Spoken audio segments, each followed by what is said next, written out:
All right, so listen up. State Farm was trying to charge me $197 for car insurance. No, thank you.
for your interest in what's going on in not just our committee, but on Capitol Hill and around the country.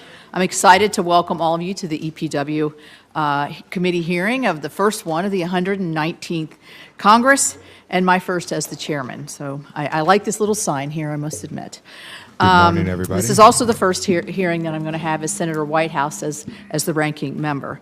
So like me, Welcome ranking to the member live Whitehouse stream of has Lee served on the Zeldin, EPW committee Trump's since he EPA came to nominee. the Senate. He is a He's gonna passionate and vocal testify before the advocate Senate on behalf of Environment and of Public Rhode Works Island, Committee. and he is of his constituents, and he's a great partner Let me know if here you can hear me on this okay. committee in Thanks. delivering legislative solutions for the American public.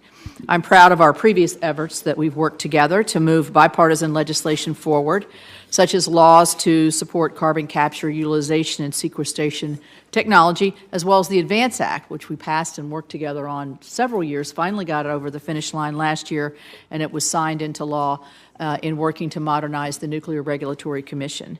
My partnership with Ranking Member Check, Whitehouse check, on these check. issues reflect the broader Check. tradition of this EPW committee. Check. Quite honestly, we have some tough issues sometimes in here where we have strong disagreement, but we always want to find common ground. This committee has a strong legacy of working together to pass bipartisan legislation to improve our nation's infrastructure, invest in our water systems, and help clean up our environment. I look forward to continuing this strong bipartisan tradition as the chairman of the committee, working with the ranking member and all of our members to address critical issues within a jurisdiction of this Congress. This morning, we will hear from President Trump's nominee to lead the Environmental Protection Agency, former Congressman Lee Zeldin. Welcome. Congressman Zeldin has served our nation honorably in the U.S. Army, first on active duty and then in the Army Reserve. In 2014, Congressman Zeldin was elected to the House of Representatives, where he served the state of New York for 8 years. Throughout his tenure in the House of Representatives, Congressman Zeldin championed critical environmental policies that helped his Long Island district. He supported legislation to boost innovation for clean energy, technologies and policies that strengthened our nation's energy security. I enjoyed meeting Congressman Zeldin to hear about his experience and his vision for how he would prioritize the agency's work on the EPA as the EPA administrator. I believe the EPA must return to its core missions. The EPA also should better manage taxpayers' dollars by doing more with the vast funding that Congress provides. That means reducing, of course, bureaucratic red tape so the state agencies responsible for protecting our nation's air, land, and water can do so without Washington, D.C. getting into the way. Doing so will lead to those state agencies efficiently improving our drinking water systems and issuing relevant air, land, and water permits. It also means prioritizing the EPA's attention towards issues that will help Americans in their daily lives. When the EPA focuses on what it does best, it doesn't just benefit the environment, it benefits our economic growth. For example, the agency should prioritize cleaning up brownfields and Superfund sites to facilitate new economic development of those locations, many of those of which are located in rural and distressed areas. I look forward to hearing Congressman Zeldin's plan to build on the work initiated by the first Trump administration, including the EPA, which took the first step to address legacy PFAS contaminants. And as the agency fulfills its obligation under our nation's bedrock environmental laws, the administrator should also take into account the affordability and electric reliability. Recently, the organization responsible for ensuring grid reliability found that more than half of the United States could experience rolling blackouts in the next decade because of the lack of reliable power capacity. Areas at risk and shortages include New England, the Mid-Atlantic, California, the Midwest, and the Great Plains. The reliability risk is due to the projected retirement of dispatchable power plants, 47 in the compiled with a links in the comments 15% below, if you can hear me increase very- in electricity okay. demand over the next decade. Critically, this demand cannot be met solely with intermittent energy generation. Spiking energy costs and rolling blackouts are an unacceptable fact if the U.S. is to continue as a global leader. Actions that policymakers and regulators take now will determine whether America can thrive in an era with a cleaner environment, energy abundance, lower costs, and economic prosperity, or face it with a path of scarcity, inflation, and stagnation. I support that first option I named and believe our nominee does as well. I have confidence that the EPA under Congressman Zeldin's leadership will focus on the EPA's core mission to protect human health and the environment while acknowledging the critical role the agency plays in our economic and international leadership. In doing so, the EPA can make great progress in addressing key environmental challenges consistent with the authorities that Congress has given the agency. I look forward to discussing these issues with Congressman Zeldin today, and I now recognize my ranking member, Senator Whitehouse, for his opening statement. Thank you, All Madam right, I'm Chair. ready to Three get into things. this. First, I'd like to let everyone know that I like the chairman. Check. That's a good start. That's a good start. That's a good start. And in that context, I would like to present her as the new chairman this gavel. Oh, thank you. It was made in 1956 of wood from the old West Virginia State House by the McKinley Vocational High School in Wheeling, West Virginia.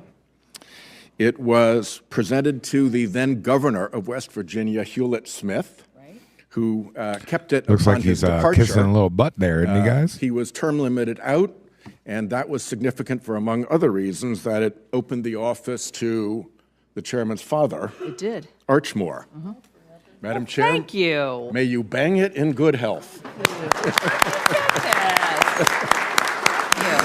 Very nice. It blows my mind that only 13% of Americans know about this.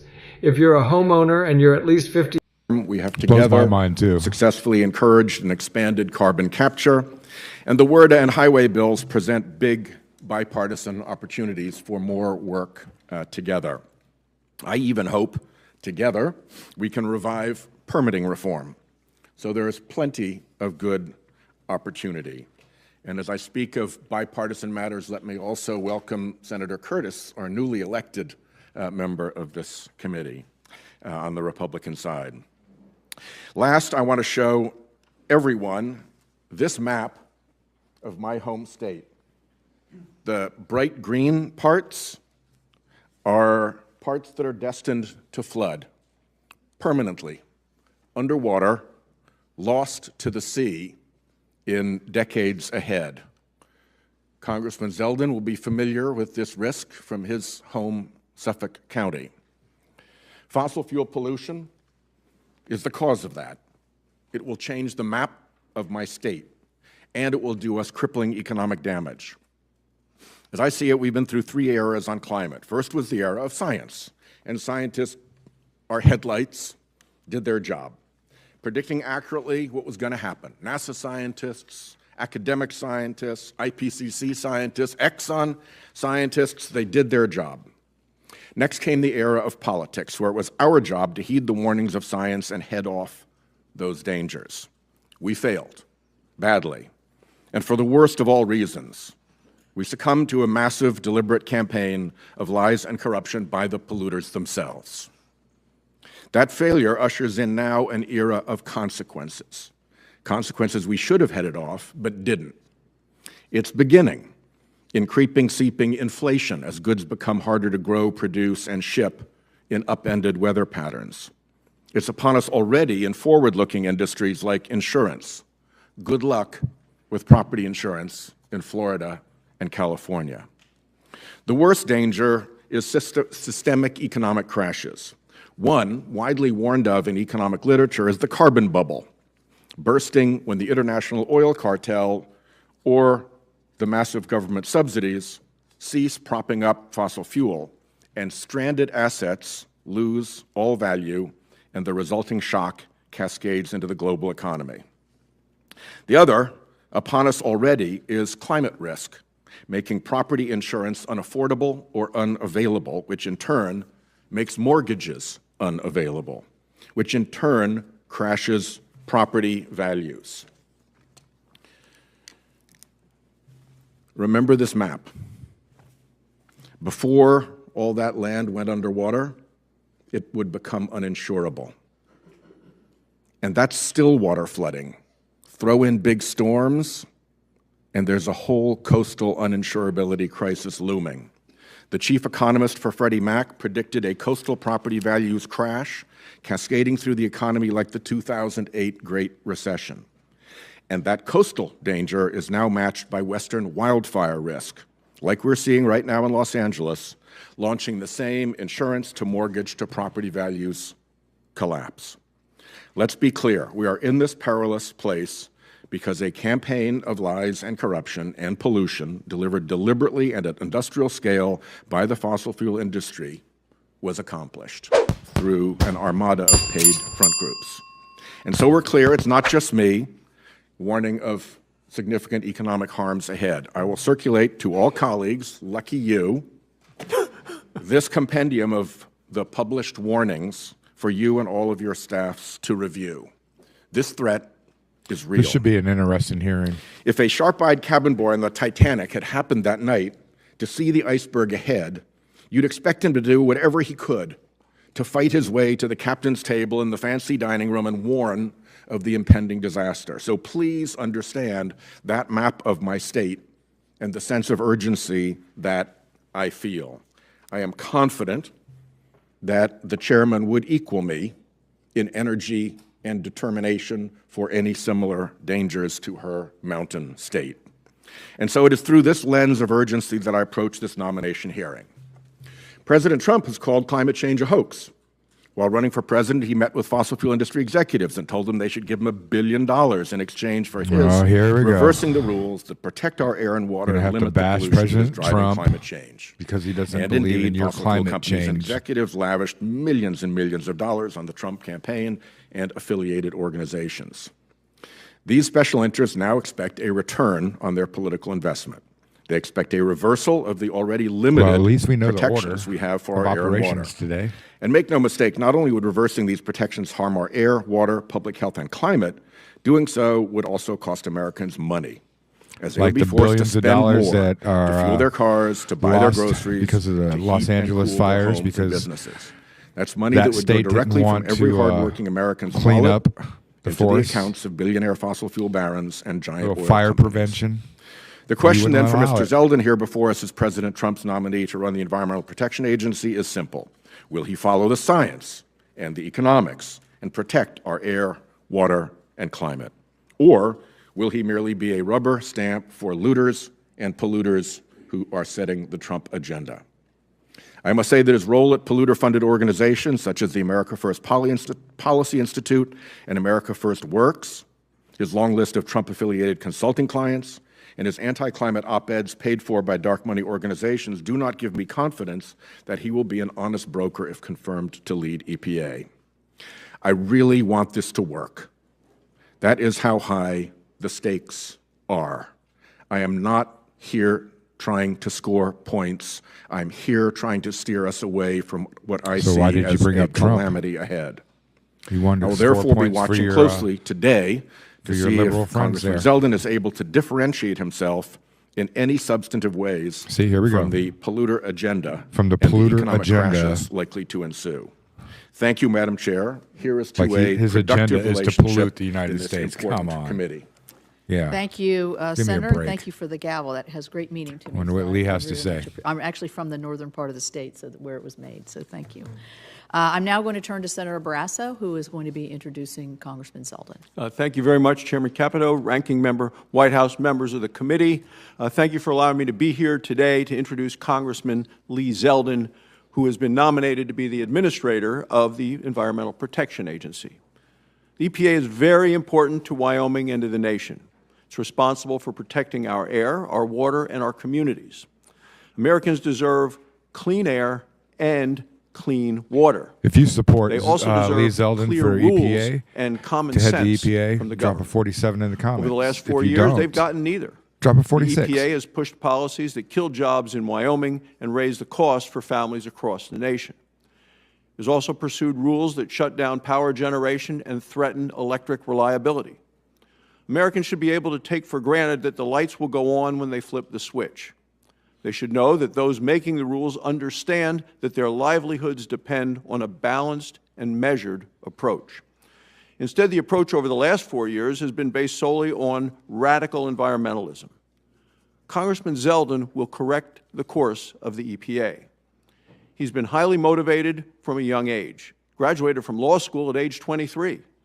He has over 20 years of military experience and service, and he's still counting those, because Lieutenant Colonel Zeldin has a range of experience in the Army. He was a military intelligence officer, a prosecutor, and military magistrate. He's a veteran of Operation Iraqi Freedom, where he served in the Army's 82nd Airborne Division as a paratrooper, and just last weekend was on Army Reserve duty. His public service doesn't end there. In addition to his time in the U.S. Congress, he served in the New York State Senate. He knows firsthand how important it is for the federal government to be a partner to states rather than an out-of-touch regulator. This is the dedication and understanding that Lee Zeldin will bring to the EPA. His experience shows that he knows how to balance multiple priorities.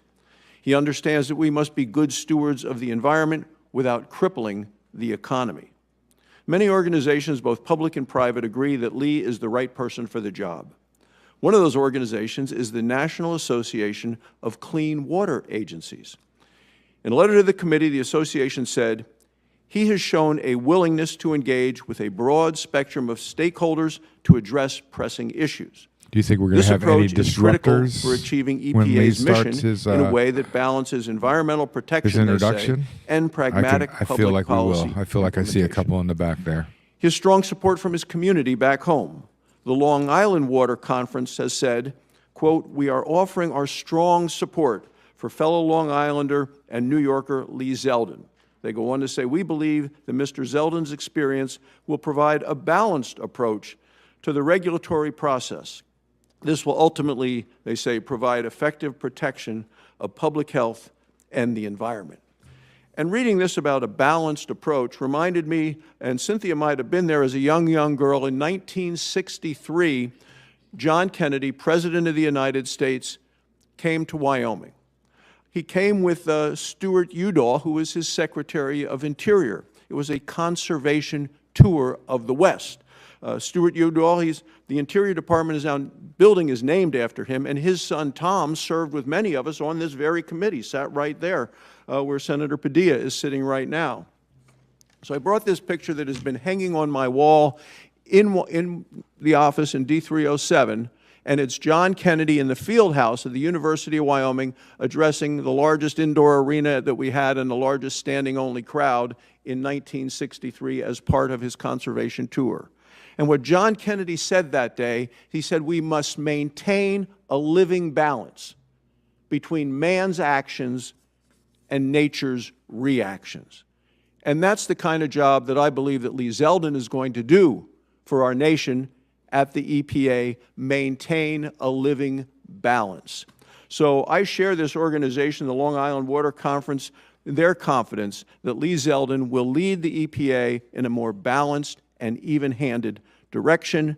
So I say, Lee, congratulations on your nomination. I look forward to working with you on these important issues. I once again thank the committee for letting me join you today. Thank you, Madam Chairman. Thank you. As a former chair of this committee yourself, we welcome you back anytime. So we're going to switch seats here and ask the nominee to come forward. Turn your pastime And into we your have a commercial full-time. break. My apologies. I don't pay for the pro or the non-commercials on YouTube. So, here we go. Let's hear what Lee has to say. If you support Lee Zeldin, please drop a 47 in the comments. We'd love to hear your thoughts. This is going to be want your a first, pretty cool utterances confirmation to be hearing as a because I John believe we're going to have a Barrasso, lot of cool questions asked imitator, so that we probably wanted to wouldn't make have sure we thought had of the or right- heard of. Welcome to the committee, Mr. Zeldin, our own and lives. I'll So it should be fun. look forward to your opening statement. Thank you. Thank you, Chairman Capito, Ranking Member Whitehouse, and all the distinguished members of this committee. It's been an honor to meet with all of you to learn more about your highest priorities. I look forward to working with all senators on this committee, on both sides of the aisle, to tackle the most pressing issues facing our country. I humbly sit before you nominated to serve as the 17th Administrator of the Environmental Protection Agency. The American people made their voices heard in November, giving President Trump a mandate to lead our nation to prosperity. I'm grateful that the President-elect is giving me the opportunity to lead the EPA at this critical time. Our mission is simple but essential: to protect human health and the environment. We must do everything in our power to harness the greatness of American innovation with the greatness of American conservation and environmental stewardship. We must ensure we are protecting the environment while also protecting our economy. Throughout my life, I've been privileged to hold such titles as congressman and state senator and lieutenant colonel, but none has meant more to me than husband, son, and father.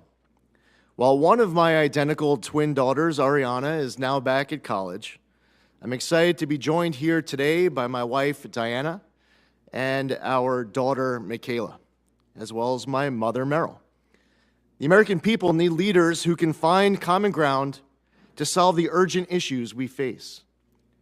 I want my daughters, your loved ones, and every child across our country to thrive in a world with clean air, clean water, and boundless opportunity. If confirmed, I pledge to enthusiastically uphold the EPA's mission. I will foster a collaborative culture within the agency, supporting career staff who have dedicated themselves to this mission. I strongly believe we have a moral responsibility to be good stewards of our environment for generations to come. It's been so motivating to see the tremendous talent stepping up to serve in the EPA. I couldn't be more excited to partner with our EPA team nationwide to exceptionally serve the American public. I had the honor of working with many of you when I represented New York's 1st Congressional District. My district on the eastern end of Long Island was unique in that it was almost completely surrounded by water. My constituents took environmental issues very seriously, and I developed a record in Congress fighting hard and with great success advancing their local priorities. I worked across party lines to preserve the Long Island Sound and Plum Island. I supported key legislation that became historic bipartisan success stories, like the Great American Outdoors Act and Senator Sullivan and White House's Save Our Seas Act to clean up plastics from our oceans. Whether it was leading the fight for Sea Grant, combating PFAS in drinking water, voting for the Lautenberg Chemical Safety Act, or supporting clean energy projects on Long Island, I was proud to do my part to secure these environmental victories. Georgetown University and the Lugar Center consistently ranked me one of the most bipartisan members of Congress, and to that end, I joined the Bipartisan Climate Solutions Caucus to focus on tackling the challenges of a changing climate. If confirmed, I want to work with all of you to address the unique environmental issues facing your state. Not only do I want to partner with you, I want to learn from you. I ask you all what a former administrator asked a great chairman of this committee from my home state, Senator Daniel Patrick Moynihan. What advice would you give me as I undertake to lead EPA? I look forward to having this discussion with each of you. The EPA must be better stewards of tax dollars, honor cooperative federalism, and be transparent and accountable to Congress and the public. The American people elected President Trump last November, in part due to serious concerns about upward economic mobility and their struggle to make ends meet. Too many of our fellow Americans are trapped in poverty and desperate for a whole-of-government approach to give them a hand up. We can and we must protect our precious environment without suffocating the economy.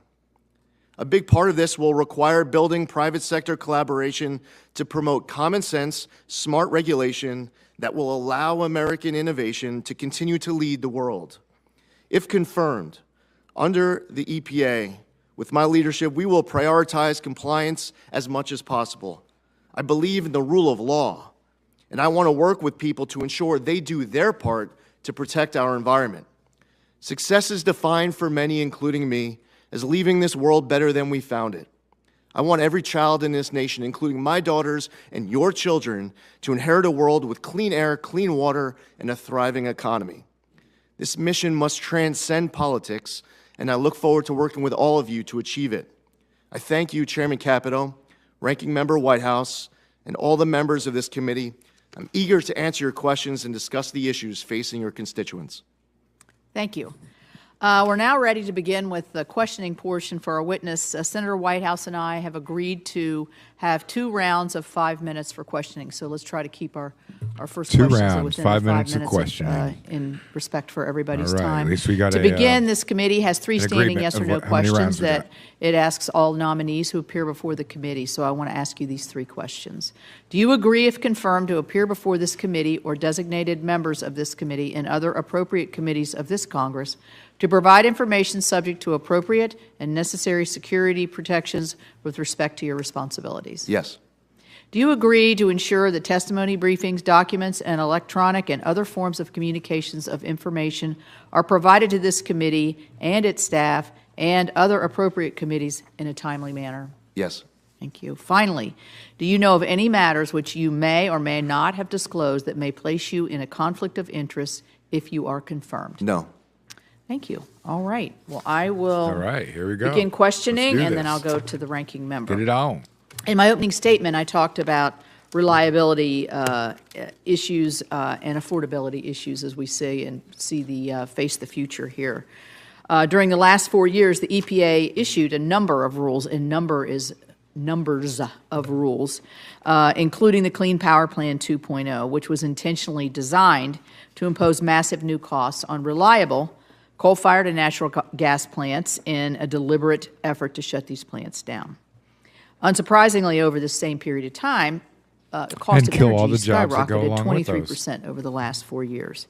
Now, our nation's electric reliability experts, the North American Electric Reliability Corporation, forecasts over half of the United States could face potential electrical shortages and blackouts in the next decade.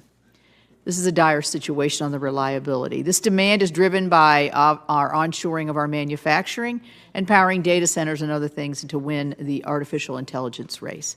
Congressman Zeldin, as you oversee and implement the EPA's statutory obligations to protect public health and the environment, will you also ensure that the agency takes into account the electric reliability and energy affordability impacts on businesses and American families that needed to keep their lights on and to heat their homes? Yes, absolutely.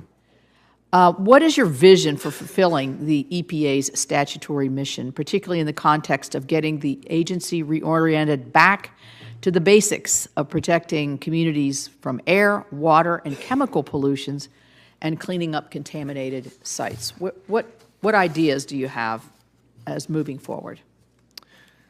Chairman, it's important that the EPA is honoring our obligations under the law, fulfilling the historic landmark laws that are on the books, like the Clean Air Act, the Clean Water Act, the Safe Drinking Water Act. You might get It's need a important little that drink the of water EPA is yourself right accountable now, and buddy. transparent to all of you here on this committee.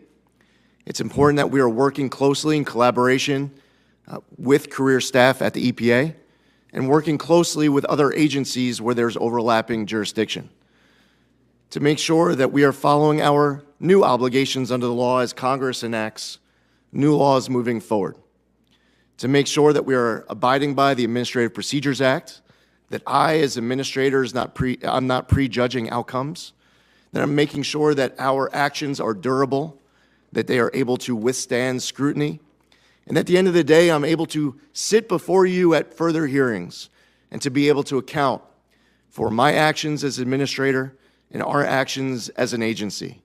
I look forward to working with all of you in order to make sure that Congress's intent is filled, that we also honor the Loper-Bright decision that was just issued by the Supreme Court to make sure that it is, in fact, Congress's intent that is being implemented, and it's not us as an agency filling in any gaps however we might see fit.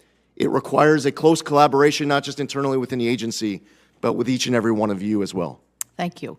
Thank you. And I should have welcomed your wife, Diana, and Michaela, and your mother, Meryl. And we miss Ariana, but I hope she's watching it from afar. I want to talk about PFAS. West Virginians have had firsthand experience with PFAS contamination and pollution. Everybody does, but we've had a little more, I think we had a little bit earlier, discovered earlier. And I want to continue, we tried last session to get some leading legislative efforts to try to protect essential service providers and American taxpayers from costly litigation and liability. It's a very complicated issue, as you know, but it speaks to one of the core missions of the EPA, which is safe drinking water and clean water. I understand that your New York district has actually experienced the negative effects of PFAS pollution. If confirmed, how do you plan to address the growing challenge of PFAS pollution through the EPA's existing authorities? Chairman, when I was in the House, I was a member of the PFAS task force, also voted for the PFAS Action Act. EPA has an important responsibility to make sure that our obligations are implemented correctly. That is something that through our enforcement and compliance, we have to ensure that we are. I've got a theory how I cook. Okay. It's by guess and by gosh. I got a theory about how he cooks, I guess this looks too. good. Gosh, it looks just right. Generations for that leadership and that action. So working with all of you to deal with these issues in your home state is something that will be top priority of mine. Thank you. I'll turn it over to the ranking member. Thanks. Before I get to my questions, if you'd be kind enough to entertain a unanimous consent request to put certain documents into the record. Okay. I will not put this beast into the record, spare everybody that, but I will be circulating it to your offices. I would like to put into the record the cover article from the Economist magazine from this April, warning of the next housing disaster from that climate risk to insurance to Without mortgages, objection. Property values, These cascade. are the same And we put a narratives lot of that work they've into been this when I was chair of the Budget spewing Committee, since and I'd also like to 1950s put in and the report 1960s. summarizing the evidence we had It used in the wasn't Budget called Committee climate change on the back same then, but it's the insurance same crisis. narratives. It's the Without same, objection? I have also a letter here warnings from that they've been saying. CREW, Citizens So for that's not, Responsibility and Ethics in Washington, regarding It's the just a way to Zeldin get more nomination. money. Without Let's actually objection? do something. And finally, with I the have a money letter that we're dated January allotted 15, for the 2025, EPA submitted by the and get Climate some Action actual Campaign and real signed work by over done, as 70 opposed to having a environmental narrative so organizations that you can concerning the have nomination. Without fund objection. your Great. Thank So you ordered, very much, yes. Chairman. Mr. Zeldin, welcome. As we And you're discussed about to hear it here. when He's going to we lay met, a whole bunch of things. I said I was about going to ask you some really basic, electric, no-trick solar, questions about wind climate change. So let me just versus, start with those. fossil First, fuels as a matter of and, law, is carbon dioxide a pollutant? all those things. So you just watch. Thank you, Senator, and I enjoyed our meeting with your team as well, and keep I an look open forward to mind. working with all of You you. might have some as far good, as carbon dioxide admitted information. from you during that question, I would Mostly say no. bad, though. As far as carbon Lee. dioxide that Let's see what you is got.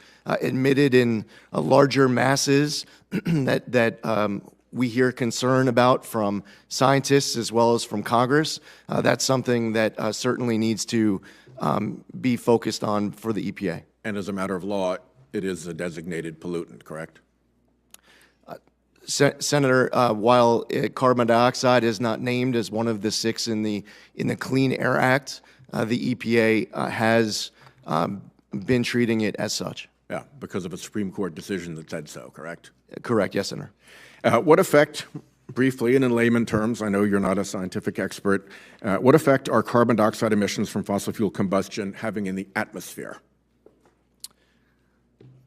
Senator, while I am someone who believes strongly that we should work with the scientists, leaving the science to the scientists, the policy to the policymakers, and that we all work together. I don't sit before you as a scientist. Fortunately, at EPA, we do have many talented scientists He really needs to take provide a that sip research. of water. They have that talent to be able to tell us exactly what the metrics are of their research. Just generally and in layman's terms, what effects do these carbon dioxide emissions have when they enter the atmosphere? Trapping heat, Senator. And what effect, again, briefly and in layman's terms, does methane leakage from fossil fuel production and transport have in the atmosphere? Same. Heat trapping also. And what effect, I'm from the ocean state, so I've got to ask this one, what effect are carbon dioxide emissions from fossil fuel combustion having in the oceans? Well, the emissions of greenhouse gases trap heat, Senator. As far as your concern that you expressed at the onset of your testimony as you showed that map of Rhode Island, And as you suggested, and as I mentioned, as I represent in the district on the east end of Long Island, rising sea levels are concerns where I'm from as well. And it's one of the reasons why the federal government, through the Army Corps, had to invest in a Army Corps of Engineer project with the revetment of Montauk Lighthouse, with fear that if we did not do that, that Montauk Lighthouse, and due to erosion, would be collapsing into the ocean. Is it correct that the trapped heat from carbon dioxide emissions and methane in the atmosphere is heating up the oceans? In fact, 90% of the heat goes into the oceans, and that is what is producing the sea level rise you just discussed. That is what the scientists tell me, Senator. Yep. And are the oceans also absorbing about 30% of the carbon dioxide itself, and therefore chemically turning more acid in measurable and clear ways? Senator, as far as any specific numbers, I have to defer to the research of the scientists. But generally that is happening. Yes, there sir. is a link between the fossil fuel emissions and the acidification of the oceans. Yes, Senator, I do understand that there's litigation here that, to a certain extent, I'm not going to be able to comment on as EPA administrator, but to the general question, yes, Senator. Yeah. Have we hit the 1.5 degree risk threshold, and why is that important? Senator, again, as far as being able, throughout today's hearing, to be able to personally be citing and confirming specific numbers, that is something where I have to defer to the talented scientists to be able to provide that advice on an ongoing basis, whether or not we're hitting numbers at any given time. If you are confirmed, what are the key either climate or oceans tipping points that would concern you? As far as the tipping point, well, Senator, I think that as you put up a map of your district, and your state, I could put up a map of mine, and we could do this across the entire country. As long as that concern exists, where there is, in fact, rising sea levels, and I hear it from both sides of the aisle. Senator Collins spoke about it in the context of Maine. One last question before my time runs out. I'm sorry. Are we now I hate when they cut them off on like a that. pathway to climate safety, or do we need to do more to reduce carbon emissions in order to get on that pathway? Senator, the United States emissions have been going down over the course of the last couple of decades. Unfortunately, there are other countries where it is not going in the same direction. And I would say that we will have never done enough to ensure that our water and our air is clean, safe, and healthy. Whatever we do every day to achieve this objective, we need to wake up the next day looking for ways to do more. Yes. Let me just explain to the committee, since this is my first rodeo here, what we're going to do is whoever's here at the gavel, we will then put you in line for questioning according to seniority on the dais, and then as you come in, if you come in after I gavel down, you will be placed in line for questions. Certainly, if people need adjustments, we're willing to look at that, but that's going to be the tradition of the committee that we've agreed on. So we'll go to Senator Kramer. Thank you. Thank you, Chair Capito and Ranking Member Whitehouse. Congratulations to both of you for assuming these important leadership roles, and congratulations to you as well. My former colleague in the House, Mr. Zeldin, thanks for stepping in the gap and taking on this big challenge. I know that Chair Capito has already talked a little bit about what is a really, really important issue for me, and I think for a lot of us, obviously, and that is an appropriate cooperative federalism role between the state and federal governments. And there's a lot of opportunity to do that the right way, and a lot of opportunity Sorry to about do it that. the wrong way at the EPA. I didn't realize that my So I'm going phone to point was to one connected to my specific computer. case that So we'll try to get I think that you're resolved probably here in the- familiar with, in and the that's of near course the future. waters of the United States. And you're no doubt aware of that legal, what I call fiasco, surrounding the definition of what constitutes a waters of the United States. This has been litigation ping pong for a long time. And so the first question is a simple one, Mr. Zeldin. When you read the Sackett decision authored by Justice Alito, would you describe it as prescriptive or ambiguous as it comes to the definition of a federally jurisdictional water? It was clear and prescriptive. It was. When the decision was issued, The Biden administration officials even told me that the direction from the Supreme Court was clear, that they didn't leave a lot of ambiguity. And here's one portion that I wanted to chat with you about, because I believe it's particularly instructive should you be confirmed. Quote, finally, it is also instructive that the Clean Water Act expressly protects the primary responsibility and rights of states to prevent, reduce, and eliminate pollution, and to plan the development and use of land and water resources. It is hard to see how the state's role in regulating water resources would remain primary if the EPA had jurisdiction over anything defined by the presence of water, unquote. Now, I was tempted to bring the poster, but you know, in previous definitions, as they've gone back and forth, there's one that Sackett was based on, actually, or that would be relevant to Sackett, where the entire state of North Dakota was basically a federal wetland.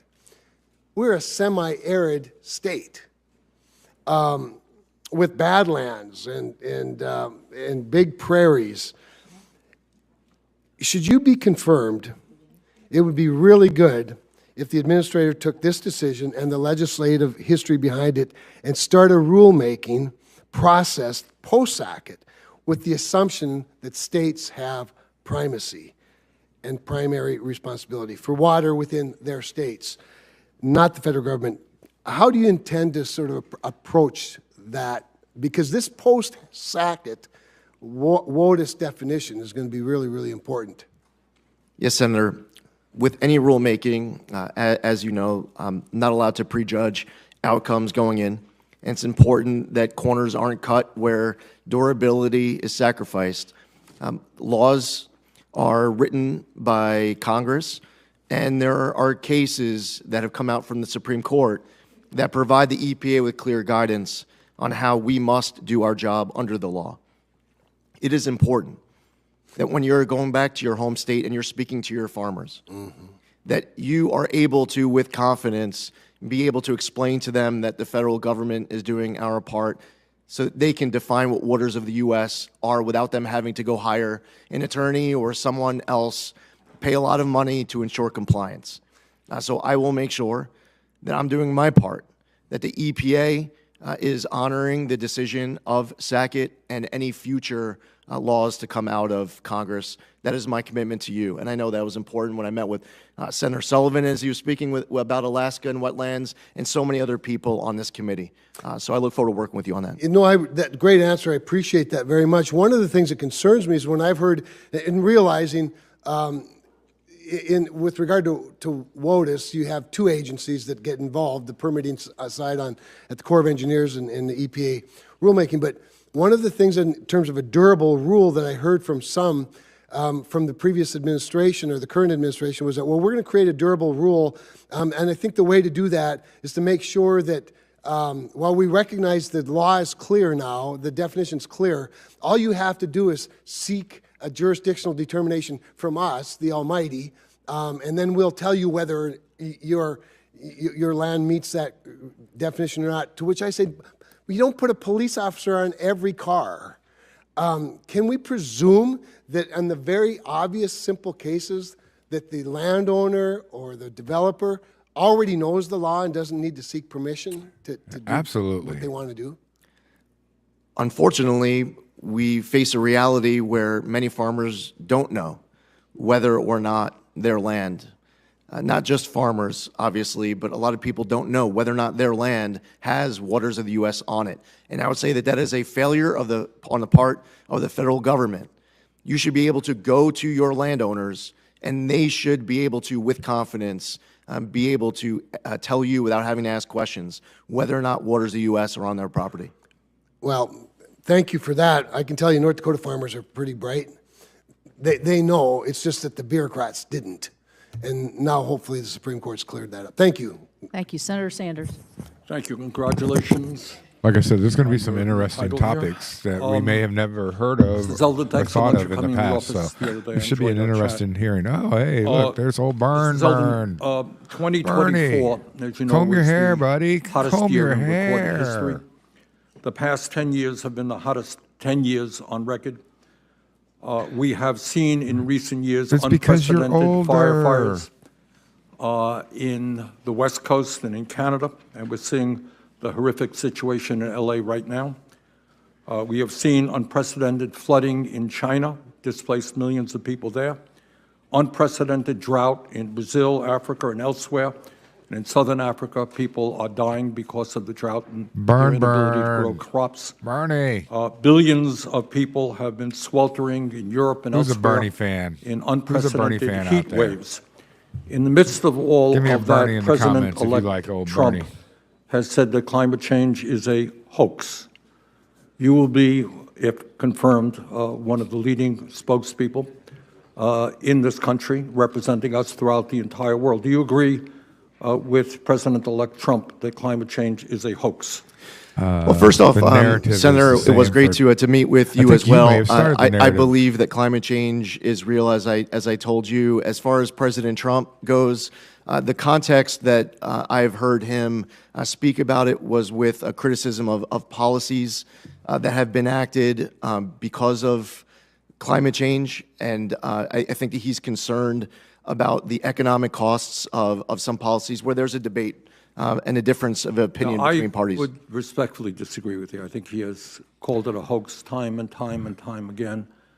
And I would just say for the record that, and let me ask you this question. All right? I thought we're asking use the word existential Lee questions. threat. We don't care about your philosophy. What we're seeing in LA right now is apocalyptic, and the other terrible weather disturbances, whether in the Midwest of this country, whether in many states that are represented right here. Unprecedented floods in my small state of Vermont. We've been hit over and over again in recent years. You notice how he didn't State mention capital, North Montpelier, Carolina at was all. underwater recently in a way that we have not seen. Would you describe climate change as an existential threat, meaning that there must be an urgency to get our act together, to address it? Senator, we must, with urgency, be addressing these issues. And today, as we talk about any way at all that the EPA can do its part to make sure that our air and water are cleaner, healthier, Staying and on safer. the one that, look, EPA has enormous Let the man responsibilities speak, over an enormous Bernie. number of areas. I'm focusing on picking up what Senator Whitehouse said. I worry very much. Do you have kids? Yes, Senator. Okay. I worry many of us have Bernie, kids, you've been we have worrying grandchildren. since you were a kid. This is serious It's the stuff. This same is narrative beyond since you were a politics. kid, Bernie. This is the future of humanity. It's just not called and if we do not get our act climate together, change when and you that were a is kid. not They just called the it United something States else. of America, It's the this same requires narrative, international the same cooperation. topics. So let me ask you another difficult question. So why haven't you If done tomorrow, anything, Bernie? magically, You've been in office. the United You've been States a senator for a long Congress time. did all of the right things. What have you done? That would not be enough. Climate change is a global crisis. It requires the cooperation of China, Russia, Europe, Latin America, etc.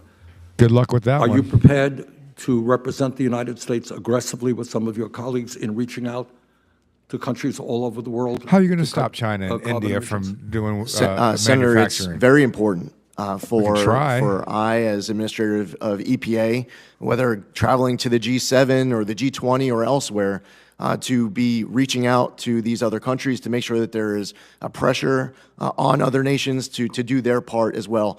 And it is my job to stay up at night, to lose sleep at night, to make sure that we are making our air and our water cleaner. All right, I know it's I can tell that she has a great sense of humor, but she hasn't told me a Actually, it's a joke good yet. time for a commercial. Want a career as a pet psychic? carbon polluter in the world. We have historically had that role. We're Again, now I don't number pay two. for We're not going to YouTube solve this crisis without working with China. to not have Are commercials. you and So hopefully your colleagues, if have to you are deal with it. confirmed prepared to work with China to try to lower carbon emissions? Senator, on many different issues, it is important not just to be working with nations that we are the strongest aligned with, but to also be in communication with and engaged in dialogue with countries that might be considered competitors and also our greatest adversaries. And right now, China is an adversary in many respects. Okay. I, as part of the IRA, had a provision in there for, I believe, $7 billion to lower electric bills for working-class people all over this country by helping them install solar panels on their roof. We did it, my wife and I did it in our house. Our electric bill went down by 80%. Problem is many working-class, lower-income people can't afford the initial cost to install the solar panels. That's what this bill does. Can I have your word right now that you will work with me to make sure that that Solar for All program is rapidly and effectively implemented all over the country?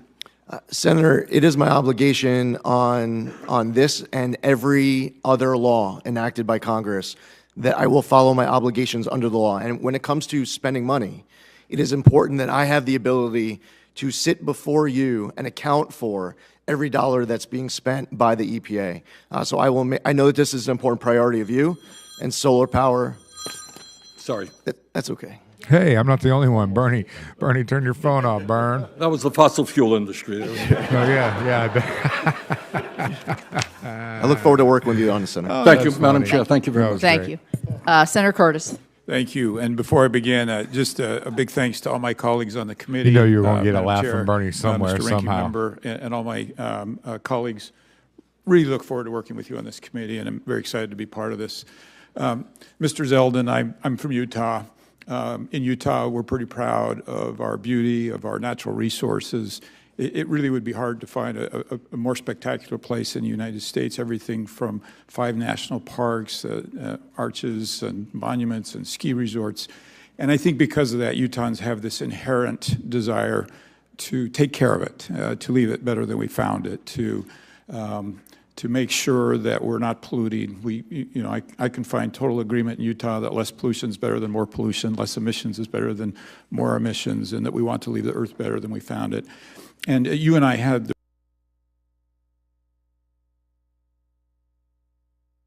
What happened here? Let's see if we can fix this. I don't know what's going on here. thank you for your support of my work There we in go. Sorry about talking that. about climate, talking about some of these issues. Sorry about that, were everybody. I got a being little addressed this morning. And fat finger I just, for all there, my colleagues who trying to didn't type see us something. work together in a house, I just want to emphasize how helpful you were getting Republicans talking about climate and dealing with some of these serious issues. I don't know if you want to comment on that or have any thoughts on that. Well, Senator, congratulations. I'm looking forward to serving with you in this new capacity, and I enjoyed our work together. I would say that there's a lot that should unite Republicans and Democrats, conservatives and liberals as it relates to the environment. I represented a district where people who are conservative Republicans would be able to unite with people who identify as more liberal Democrats to focus on making our environment better. That type of work together, that common ground, is what the American public are desperate for. They are looking for us to be able to find pragmatic, common sense solutions to be able to represent their interests here in D.C. Yeah, and I'll just double down. My experience is you're the right person to do that. I appreciate your efforts. Now, all of that said, let me talk about some problems in Utah, and some of that has to do with our geology and geography. And you and I, when you were in my office, we talked specifically about the Uinta Basin.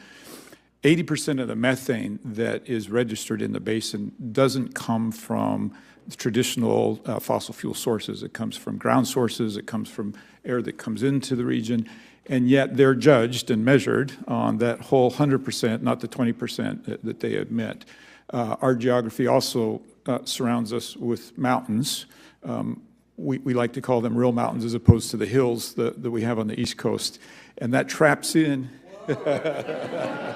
Wow. Good way to start on the committee. I'm from the mountain state.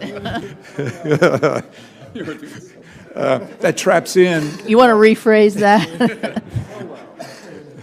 That traps in all the emissions, and they're caught in that area. And so part of our discussion in my office, and I'd like to talk about today, is asking from your agency an acknowledgement that despite sometimes our best efforts, and I will tell you in Utah, government, education, business leaders, civic leaders have all come together to try to lower these emissions and meet these standards. But because of these, sometimes we can't. I'd love to work with your administration to figure out how we fairly measure that. Could you comment on that? Yes, Senator. I look forward to being able to work with you and every senator on this committee. I want to make sure that our teams are working together. I sat on the other side of many of these hearings. And one of my greatest frustrations as a member of the House of Representatives was to send a letter, send a follow-up letter, send another letter, and then you're at a hearing following up on your third letter, and the person who's testifying before you is acting as if they haven't received your first, second, or third. That collaboration is very important so that when I'm sitting here before you, that I am able to be accountable to all of you, and that when you need something from the EPA and you're asking a question, that we're able to provide prompt answers. Part of this, too, is a relationship and understanding every important local priority of each of you in your home states. I want to be able to travel to your states, to be able to see firsthand on the ground whatever are your top priorities. And I know, Senator, you have many top priorities in Utah. I look forward to visiting Utah and being able to see for myself and bringing the team. Thank you. Would love to have you there. And giving your regional administrator some flexibility, also, for instance, flexibility in things like technology, being agnostic to the technology and being more focused on the end result, I think would help us get some better results. Finally, in the last few seconds, your predecessor in the House had to deal with me every time that he would come before us talking about his low approval rate on getting chemicals approved. They are 0% of statutory requirement getting these chemicals approved. And I would joke with him, like, you could actually, that's statistically impossible. You could stumble on some approvals, right, accidentally. So I just want to warn you that I'm going to be as tough on you as I was on him, and that this is important. A lot of these chemicals can replace some of these PFAS chemicals, and if we can't get them approved, it just makes the difficulty of getting these off the market near impossible. So look forward to working with you on that, and look forward to seeing you in the mountains of Utah. I yield my time. Your seat has been relocated over there by Senator Moran. Senator Merkley. Thank you, and I'm completely down with Senator Curtis's description. My daughter and I went by U-Haul across the country, starting the East Coast, and we went through those East Coast hills, and by the morning of the third day, she woke up and saw the mountains. We were in the middle of the Rockies, and her eyes got wide, and she said, "Now I understand, Dad, why you say the only real mountains are in the West." So let's just say it's a bipartisan fact, agreed to right here. Mr. Zeldin, you have made an emphasis on the science being the foundation. And one of the concerns that I have is regard to the role of paid influencers. And you have reported that you have been paid to do various op-eds. Would you provide to the committee a list of all of the payments you've received and who is paying you, and a copy of the op-eds you prepared? That's a 40-year-old haircut right there. That's from the 80s, guys. Yes, Senator, and I also have provided that as part of my financial disclosure. And both ethics at EPA and the Office of Government Ethics has reviewed all of those submissions in providing that clearance letter to the committee. Yes, we do have your financials. They do not give the details on the text of which op-eds, and sometimes it's obscured. For example, the $50,000 to $100,000 that you were paid for. Okay, while he's going off on that, I got some breaking news. Legendary baseball broadcaster Bob Uecker has passed away. He passed away today at the age of 90. Bob Uecker has passed away. Take a moment out and put him in your thoughts. Bob Uecker passed away today, age 90. That background, and also the background, you've rented out your media studio multiple times. Was that for doing interviews? Did you do interviews in your media studio, and then you asked to be paid for using your own media studio for interviews? So twofold. First off, the first point, I have provided a breakdown of every individual op-ed as well as the publication and the date of the publication. Any further, if you need us to print up what was referenced, we're happy to do that. And as far as the media studio, I owned a media studio. So networks could rent, can use that studio for a TV hit. Thank you. Appreciate that, those details, and we'll take a look at that list. You've also, over the course of your career, received a lot of campaign funding from the oil and gas industry. I think it's estimated at $270,000. Can you assure citizens that the campaign support you received from oil and gas industry will not influence your service to the public of the United States? Yes, Senator, there's no donation that anyone has ever provided me at any point of any amount that is going to influence any decision that I make in this position or beyond. Second, I want to emphasize the point that my colleagues have made about climate change. We are seeing a massive loss of insurance policies on the West Coast and in Florida. In Florida, 16 companies have gone bankrupt. Another 16 have stopped issuing policies. State Farm has withdrawn a massive number of policies from California. We had 6 towns burned to the ground in my home state of Oregon. Maybe they should stop encouraging people to live on the country. right on the beach and right in areas where there's natural disasters that happen all the time. Huge number of on a folks in yearly California basis. are having to go to a state You're going program. to live in a hurricane zone. You should pay no insurance would insure exorbitant properties. amounts of money for insurance. There's no great solution. They're extremely expensive. Because you know what's going to happen. And difficult and have very limited coverage. All right, so I want to continue on plastics. I've been very concerned about plastics. We have more and more articles. This article I'll submit for the record. Thank you. For Washington Post has just found out about the threat between microplastics and cancer, and it goes on to talk about colon cancer, the imbalance of antioxidants. Looking for a way to stretch the dollar? With Insurify, you can... Nobody's going to mention the chemtrails out there, are they? Now have plastics in breast milk, plastics in every organ of the body, and plastics in our brain. In fact, it turns out, according to this study, if this turns out to be accurate, the highest accumulation of plastics is in our brains. We also have a record of microplastics and nanoplastics affecting human fertility.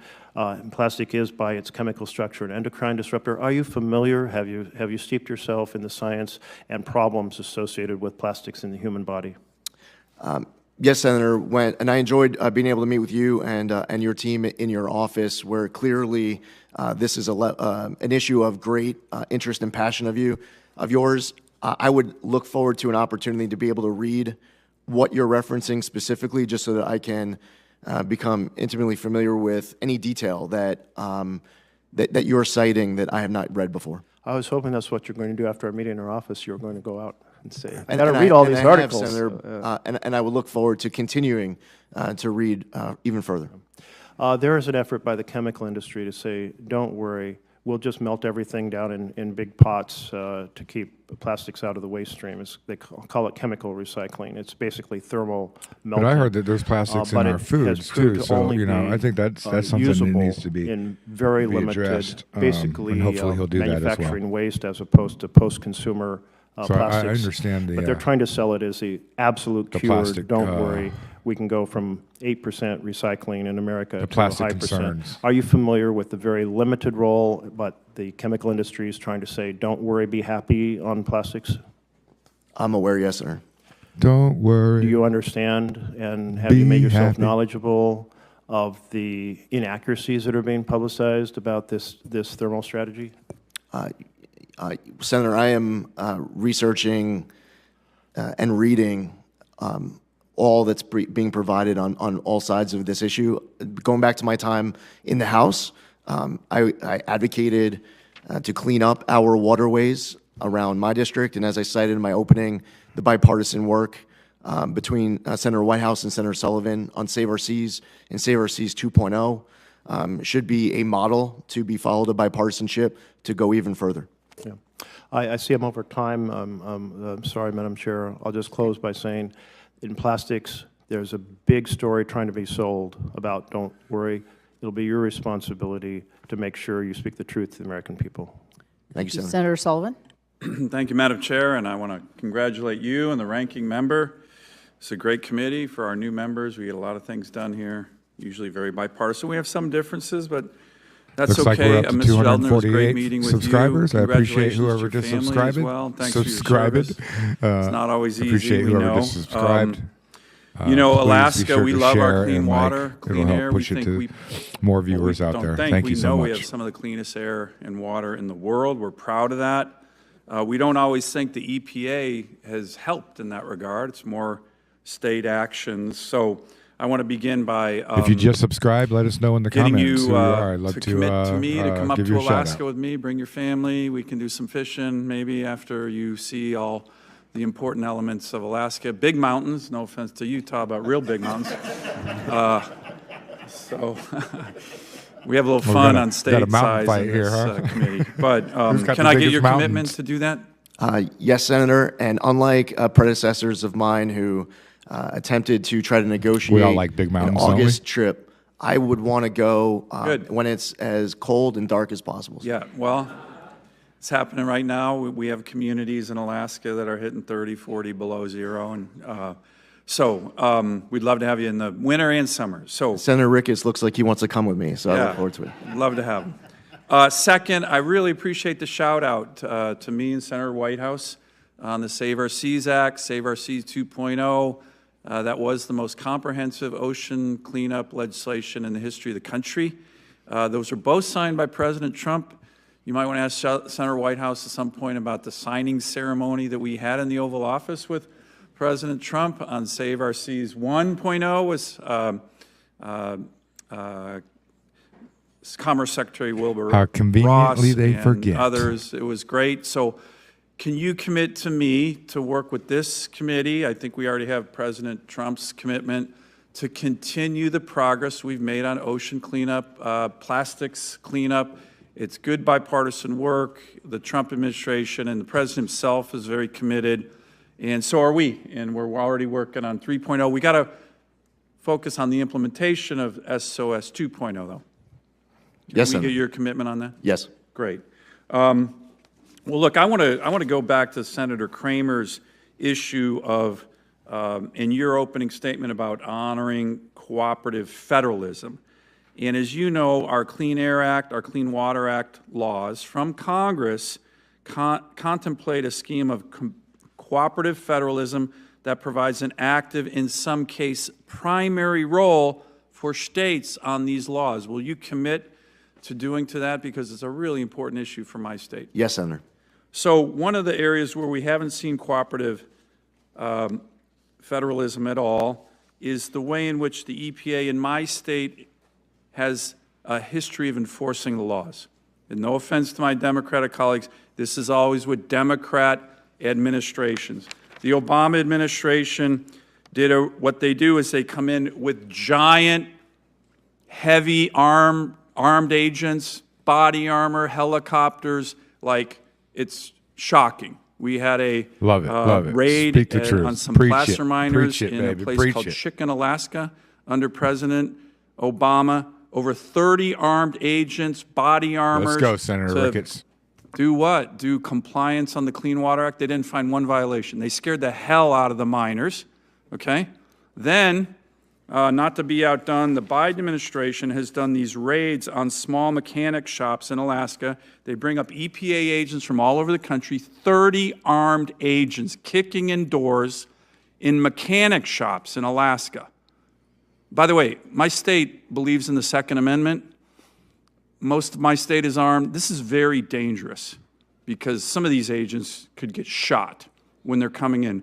So what's happened is you don't have cooperative federalism. You have rogue EPA agents who are going to enforcement before they talk about compliance. On any of these issues, they could have gone to these mechanic shops. They could have gone to the miners saying, hey, we think you may be violating the Clean Water Act.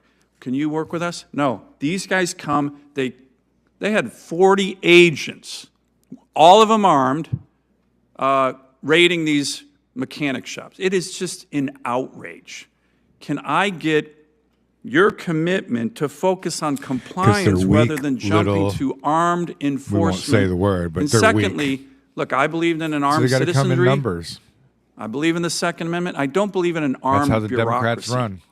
The EPA is a SWAT team. They're like a little Do gang. you believe the you know? EPA should even have armed Have you ever agents? seen a gang walk when around they go into and places, get in fights by they themselves? can just have No. the local police or local state They come in troopers. large You got numbers. these guys out of control in Alaska, and it is dangerous. And the current EPA administrator, I sent him letters on this. He didn't answer me.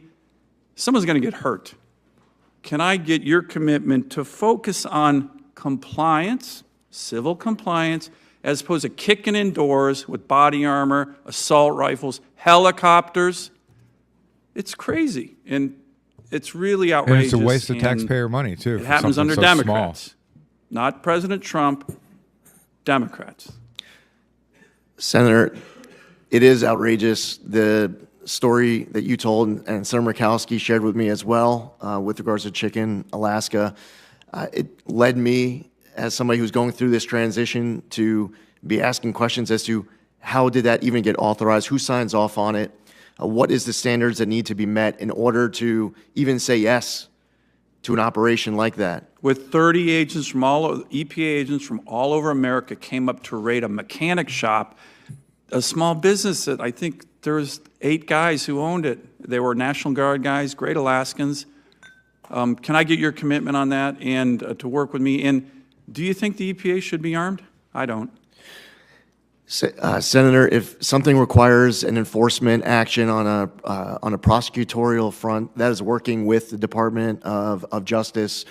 Congress has enacted laws where enforcement is part of the effort. On the compliance front, there are people and entities owning property where there is mitigation that needs to happen and where they want to work with the government to mitigate. Just going to break right in real quick and pause this. Looks like there's some breaking news. House Dems have voted against a bill to deport criminal illegal immigrants. Once again, House Democrats have voted against a bill to deport criminal illegal immigrants. They want to keep the criminal illegal immigrants here in the United States and waste your taxpayer money. Let's get them out of the United States and send them back to where they belong and make sure they're not committing more crimes here in our country. But yet again, the Dems have shown their true colors. Let's get back into it. Which is Phoenix, half the population of the state, is in non-attainment under the Clean Air Act for ground-level ozone pollution. Now, under the Clean Air Act, the way the law assumes air quality can be improved is by reducing emissions from stationary sources of emissions, like big manufacturing. Might make sense in some parts of the country, certainly in more industrialized areas, you know, the Rust Belt, the East Coast, but it doesn't make sense in Phoenix. And the reason is we're a really young state, and we don't have a history of this heavy manufacturing. And manufacturing, by the way, is not the source of our air quality challenges in Maricopa County. EPA's own modeling shows that 80% of the ozone-forming pollutants in the Phoenix area come from either natural sources like wildfires or sources outside of the region, like California and Mexico. Now, this means that the typical EPA playbook for how to improve air quality and protect... Tear up your car insurance bill and try this instead. I used to let them raise my car insurance every year until I found... Sounds like California needs to take care of their business and handle their cleanup of their forests so that they're not affecting other states around them, but it sounds like they are. But they're going to blame that on the Republicans somehow or another. Asking for EPA partnership on. So I'd like to ask for your commitment to working with us on these issues. I'm going to go through them. There's like 4 of them. First, we have several new source review permits currently under review by the Region 9 office. If confirmed, will you commit to ensuring that those permits are prioritized for review? Senator, your priorities will be mine. We'll make sure that we follow the law, but making sure that this is top of the list. Thank you. And second, Maricopa County has submitted 2 local rules, which are called Rule 204 and 205. We spoke about those in my office that would provide alternative pathways for generating offsets for new permits for new manufacturing facilities. So remember what I said, we don't have the heavy manufacturing that's shut down that would generate a permit. So these rules have some other ways to do that. So both rules are still pending final approval, although I understand that Region 9 and Maricopa County have been meeting weekly on this to resolve some outstanding issues. But Mr. Zeldin, will you commit to ensuring this coordination between EPA and the county can continue with the goal of having both rules approved as soon as possible? Senator, while I can't prejudge outcome as far as approval goes on anything, you absolutely have my commitment to be able to work with you, those local partners, to come to Arizona. You also mentioned the Yuma example as well. And as you pointed out, you come from a state where, in a place like Maricopa, you don't have a lot of these sites shutting down. You have more coming in, which is a good problem to have in one way, but you definitely need that partnership with EPA. Yeah, it's challenging in the other way. Right. And that's what we've got to figure out. Third, as I noted, we're still trying to understand the long-term reasons our air quality is getting worse and how to resolve that challenge. Will you commit to help Maricopa County develop some better models to understand why our air quality is getting worse in Maricopa County and help us find some solutions to address this long-term? Yes, Senator. And fourth, in that same vein, we know that emissions from Mexico are a serious contributor to our air quality challenges throughout Arizona. Will you commit to having the EPA Region 9 and the EPA Office of Transportation and Air Quality work with our local officials to ensure that our attainment plans account for cross-border pollution? Yes, Senator. I also heard this concern from both Senator Schiff and Senator Padilla as it relates to Tijuana and the southern border of California. This is clearly an issue across states. I look forward to working with you on this issue. And then finally, will you also commit to working to find solutions to ensure regions throughout the western United States aren't penalized for emissions created by wildfire smoke? Yes, Senator. Thank you. Thank you, Senator Ricketts. Thank you, Chairman Capito, and congratulations again to Chairman Capito and Ranking Member Whitehouse on your new roles. And you mentioned our new member, Senator Curtis, but we also have a new member, Senator Schiff, with us as well. We actually have 3 new members on our side, and I've been waiting for them to assemble. Oh, okay, very good. I didn't want to leave Senator Schiff out because he's there. So, yep, not at all. I'm excited to work with the entire team here with regard to the upcoming session here. And Congressman Zeldin, good to see you again. Thank you very much for being here, and again, appreciate your family sacrifices in the past and serving our country and your continued willingness to sacrifice and serve our country again in this new role. You know, rule of law is what binds Americans' trust to government, right? All too often, we've seen under this Biden administration that the rule of law and congressional intent has been subverted by trying to appease radical left-wing environmentalists, and that undermines people's faith in government and the rule of law and the trust of our institutions. So thank you for your commitment to implementing the laws as Congress has written and is intended to be able to get back to the fundamentals of the EPA, which is protecting our environment, safeguarding our health, and looking out for the well-being of the public. I'm excited to restore this proper balance of limiting risk with using sound science to protect our environment as the EPA's mission as Congress, which is the EPA's mission as Congress directed it to do. We must follow the law to restore Nebraskans' faith in our government institutions. So one of the areas that you're going to have an opportunity to be able to do that has to do with our renewable fuel standard. And this is one of the things I've commented in the past. I love this committee because we talk about ethanol and biodiesel and renewable diesel all the time. Chairman Capito will get tired of me doing that. But what we've seen in the past under the Biden administration is that RVOs are set below production levels and they're chronically late. For example, the RVOs for 2026 are required by law to be published on November 1st, 2024. That did not happen, and it's not likely to happen until probably December 2025.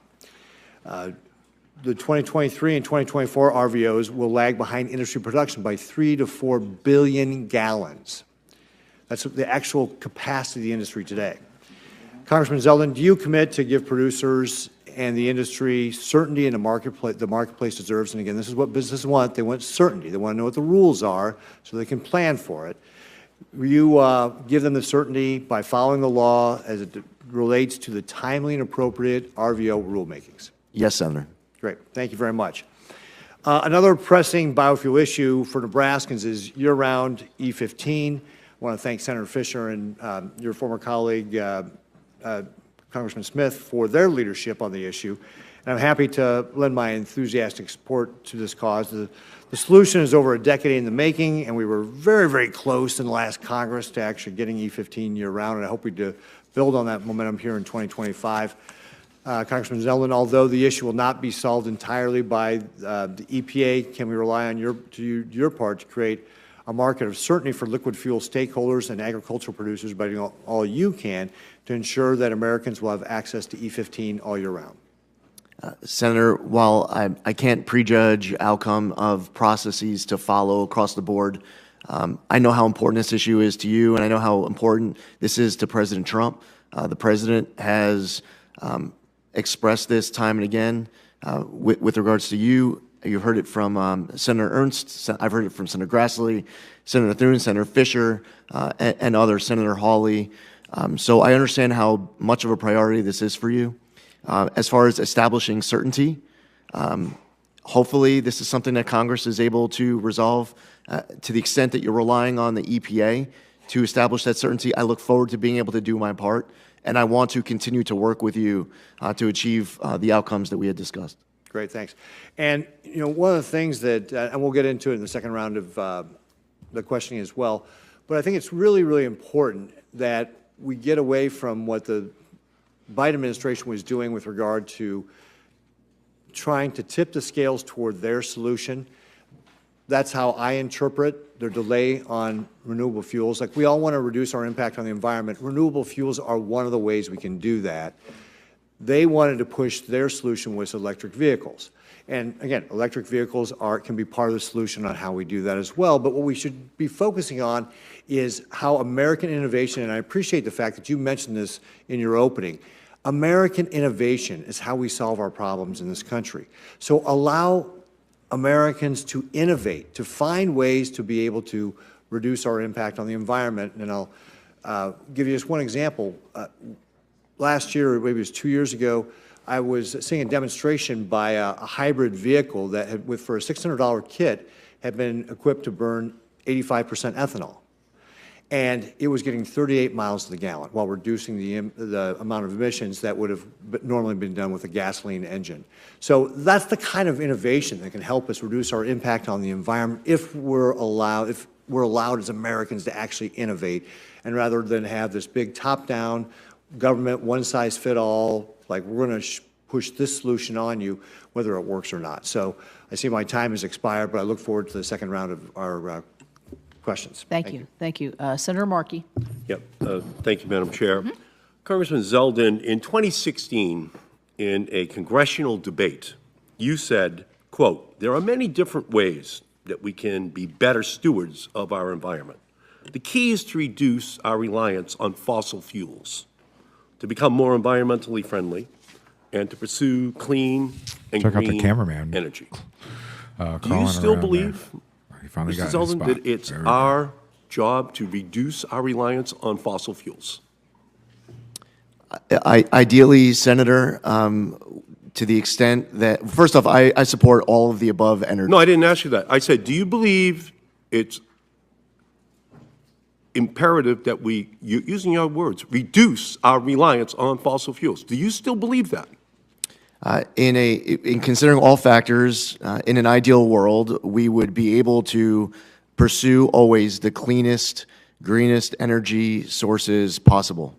Well, I'm not hearing you say that you agree with Lee Zeldin in 2016. So that means that we're in a completely different context than for your nomination hearing. Do you see the fires in LA right now? Did you see the storms ripple through Georgia and through North Carolina? The threat of climate change hasn't gone away since you said that in 2016.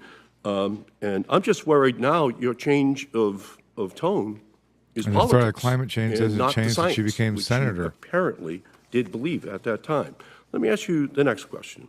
Do you also accept that under the Supreme Court's ruling in 2007 in Massachusetts versus EPA and in 3 subsequent cases that the EPA is obligated to regulate greenhouse gases as air pollutants from motor vehicles, power plants, and other industrial sources as, quote, the Supreme Court said in their decision, may reasonably be anticipated to endanger public health or welfare. Do you accept that as a mandate, Mr. Zeldin? Authorized.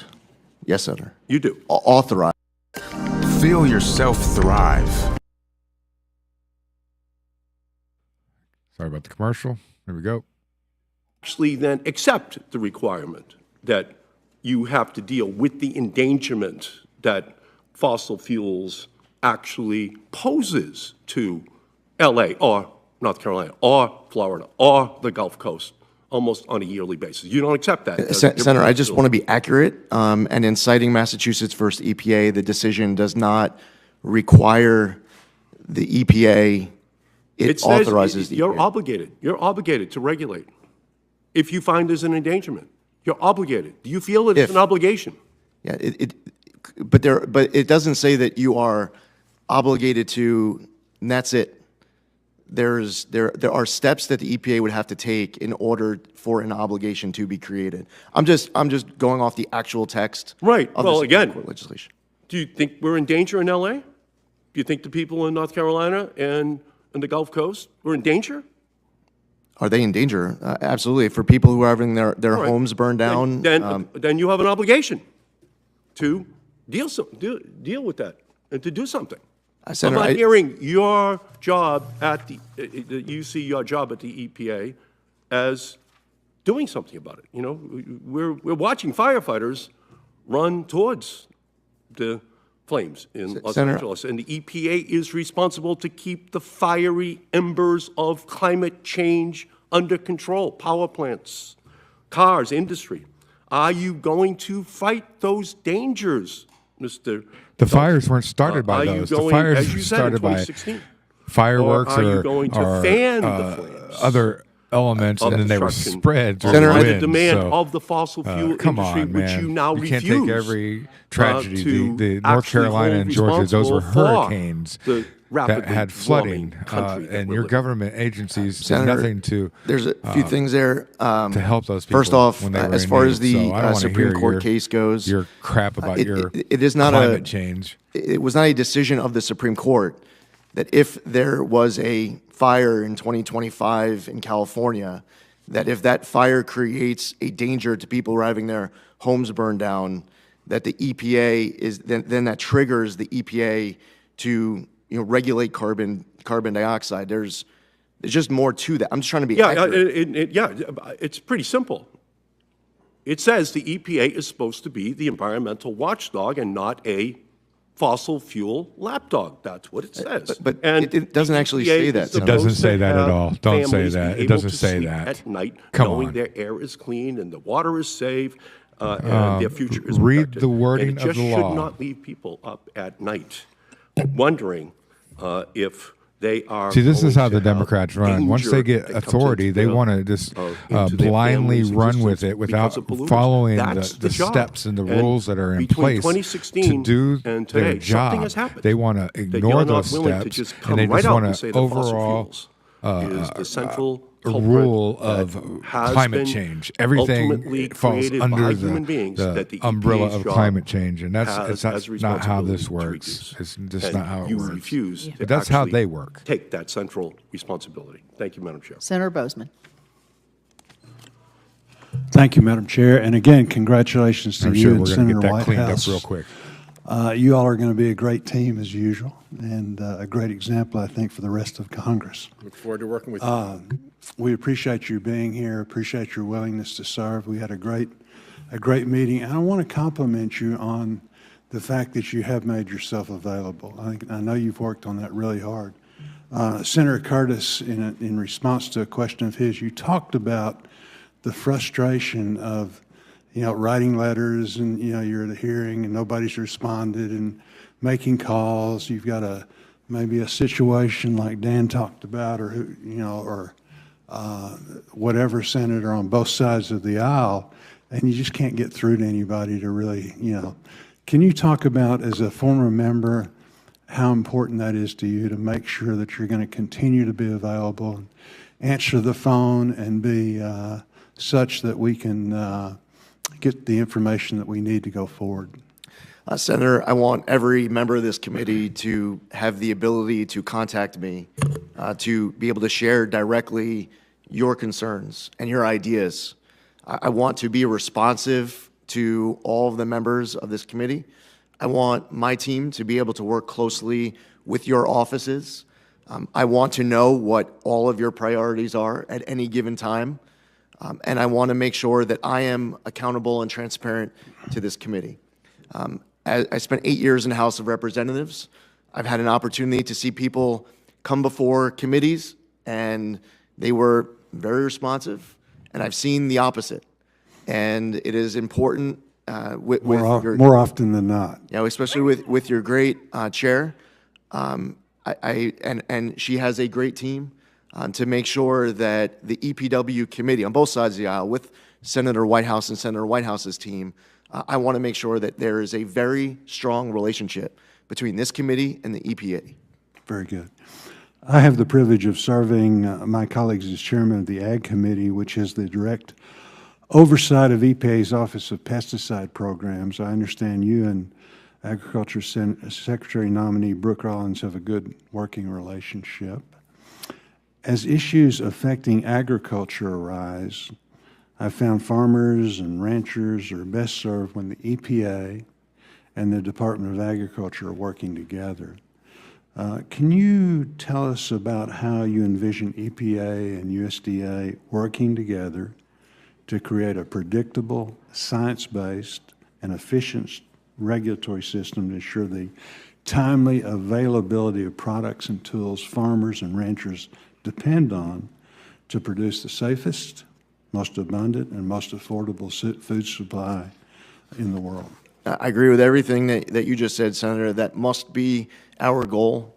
That should be the relationship between all agencies, including the interaction between the EPA and the USDA, in a way that you are able to go back to all of your constituents and to be able to talk about that progress that has been achieved as a result of these agencies working together. Very good. For the last several years, the EPA failed to collaborate with industries and states prior to rulemaking. I think that's true of whatever administration has been in power. Early in the Biden administration, it became evident the EPA's agenda was shaped by the input from a narrow group of stakeholders. Given that every rulemaking has a significant impact on businesses, workers, and domestic manufacturing, which cannot simply be restored overnight, how will you work with industries more collectively to ensure that their concerns are addressed while maintaining a balanced approach to environmental protection? Senator, first off, it is important that the EPA is always fulfilling our obligations under the law, that we are abiding by the rule of law, that we are following our commitment to Congress to be able to follow the Administrative Procedures Act and to ensure that all actions are durable well into the future. As far as engagement throughout that process, it is important to hear from people who have good, substantive, informed feedback that allows the EPA to be able to do a better job, to make better decisions. And that, at times, might involve me speaking to people who I might agree with or disagree with on any given day. But the worst thing that I could possibly do, that the EPA could do, is to turn a blind eye to great substantive feedback that will better inform our decisions so that we are being responsive and transparent, not just to Congress, but also to the American people. Good. Thank you, Madam Chair. Thank you, Senator Schiff. Thank you, Madam Chair. I feel I should address the mountains versus hills controversy. As a senator from a state in the West, I'm inclined to agree with Senator Curtis. But as I understand where the chair is from, and you are the chair, I'm inclined to agree with the chair. Thank you. So let me just say unequivocally, I've got friends on both sides of this issue, and I stand with my friends. Mr. Zeldin, as you're well aware, the horrific fires that have ravaged California over the last week have displaced thousands of people, resulted in the loss of more than 24 lives.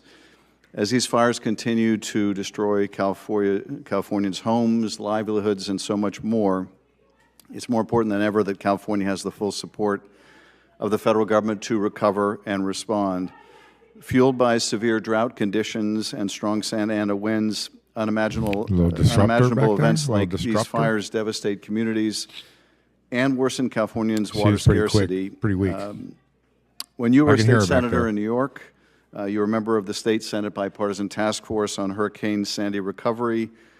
You applauded a comprehensive legislative package that included tax assessment relief for properties catastrophically damaged by the storm, revisions to regulatory obstacles that slow down the rebuilding process, and improvement and continued expansion of state insurance laws to help policymakers receive funds following a disaster, and more. And in response to Hurricane Sandy, the EPA supported FEMA and worked closely with federal agencies and the states of New Jersey and New York to assess damage and respond to environmental concerns. The EPA stepped in to assess the condition of drinking water and wastewater facilities, helped to get several damaged wastewater treatment plants in New Jersey up and running, evaluated conditions at hazardous waste sites, and assisted in the collection of debris and household hazardous waste. Can you provide Californians with the assurance that you will advocate the same strong recovery and response assistance from EPA as EPA provided to your then constituency in Long Island after Hurricane Sandy, if confirmed? Senator, first off, congratulations on your election. I look forward to working with you on this committee. And we all, from the rest of the country, have been watching what is playing out for your constituents. And many of us know people who have been impacted and they've lost everything.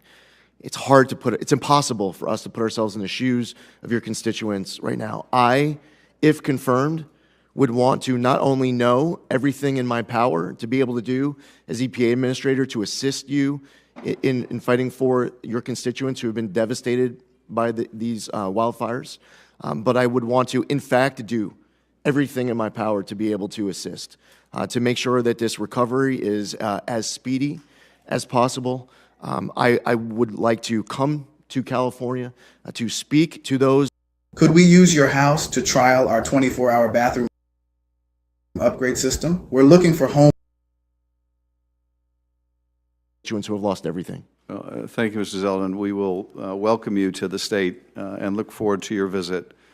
After the Maui fires in August 2023, EPA crews removed more than 200 tons of hazardous materials from 1,400+ properties in the fire-impacted areas. The EPA also deployed water emergency team members to provide on-the-ground guidance and technical assistance for stormwater, wastewater, and drinking water for the county of Maui. Do you commit also to prioritizing similar assistance for California to ensure that local water supplies are tested, treated, and restored to safe drinking water standards, just as EPA stepped in to do after the horrific Maui fires? Senator, I would want to do everything in my power, if confirmed as EPA administrator, to be able to assist with that as well. And I assume, Mr. Zeldin, your response will not depend on whether disaster strikes a red state or a blue state. You will equally work to speed relief to those Americans affected. That's a stupid question. Yes, Senator. It does not matter what kind of a state you're from. All 50 states are going to be of the highest importance, regardless of where a disaster ever strikes anywhere in America. Just because it's a blue state, he's going to let it burn down? Come on. Thank you. Let me touch on one other major issue that we discussed yesterday. That's the Tijuana River pollution crisis. This crisis has brought immense industrial waste and raw sewage over the border from Mexico into California, posing serious environmental and public health challenges to San Diego and Imperial County. Shut down. We've had sealed training facilities deeply impacted. Coast Guard and Customs and Border personnel have routinely reported suffering from infections and gastrointestinal illnesses. Thanks to the work of Senator Padilla and Representative Scott Peters and others, we were able to secure $250 million in disaster supplemental relief in December. But EPA can play a pivotal role in this crisis as well. I would ask you to support EPA's Border Water Infrastructure Program, but also will you agree to review EPA's January 7th decision to deny requests to investigate the Tijuana River Valley for a potential Superfund designation? I'm not asking you to prejudge it, but will you agree to review it and consider whether a different judgment should be reached? Yes, Senator. I thank you. Thank you, Madam Chair. Thank you. Senator Lummis. That wasn't too Thank you, bad. Madam Chairman. Congratulations to you and to our ranking member. I think he's going to have forward an to okay working time with you getting both. in. I don't think he's going to have a problem. Mr. Zeldin, it's great to see you. Thank you for accepting this nomination and appearing before this committee. I enjoyed serving with you in the U.S. House and look forward to serving with you in your new role at EPA. I also want to extend my warmest welcome to your family. I want to start with a very, very fundamental question and give you an example. The question is it your job as EPA administrator to follow the science or follow the law? Here's the question associated with that question.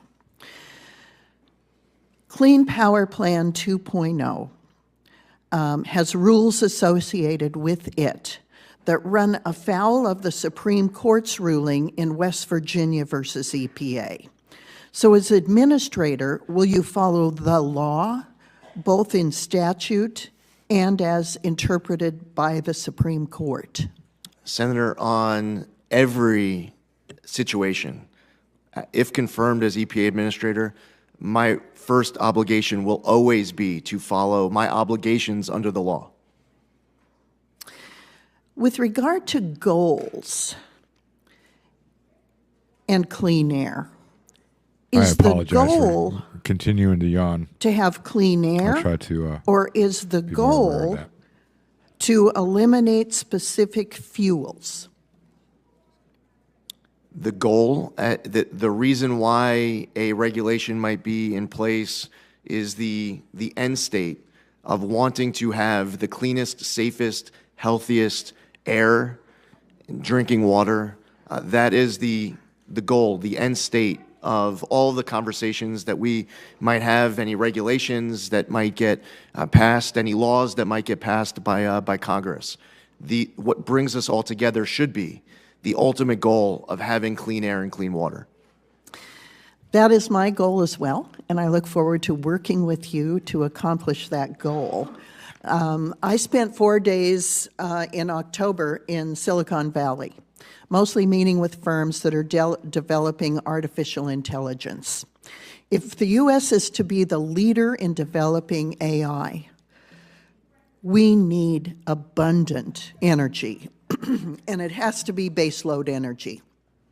The demands of artificial intelligence for energy are going to be extraordinary. And so our goal, as you and I agree, is to provide that additional abundant energy so the United States can remain the leader in the world on the development of artificial intelligence, provide that additional energy in the cleanest way possible. And in some instances, that may involve finding the absolute cleanest way to continue to use fossil fuels.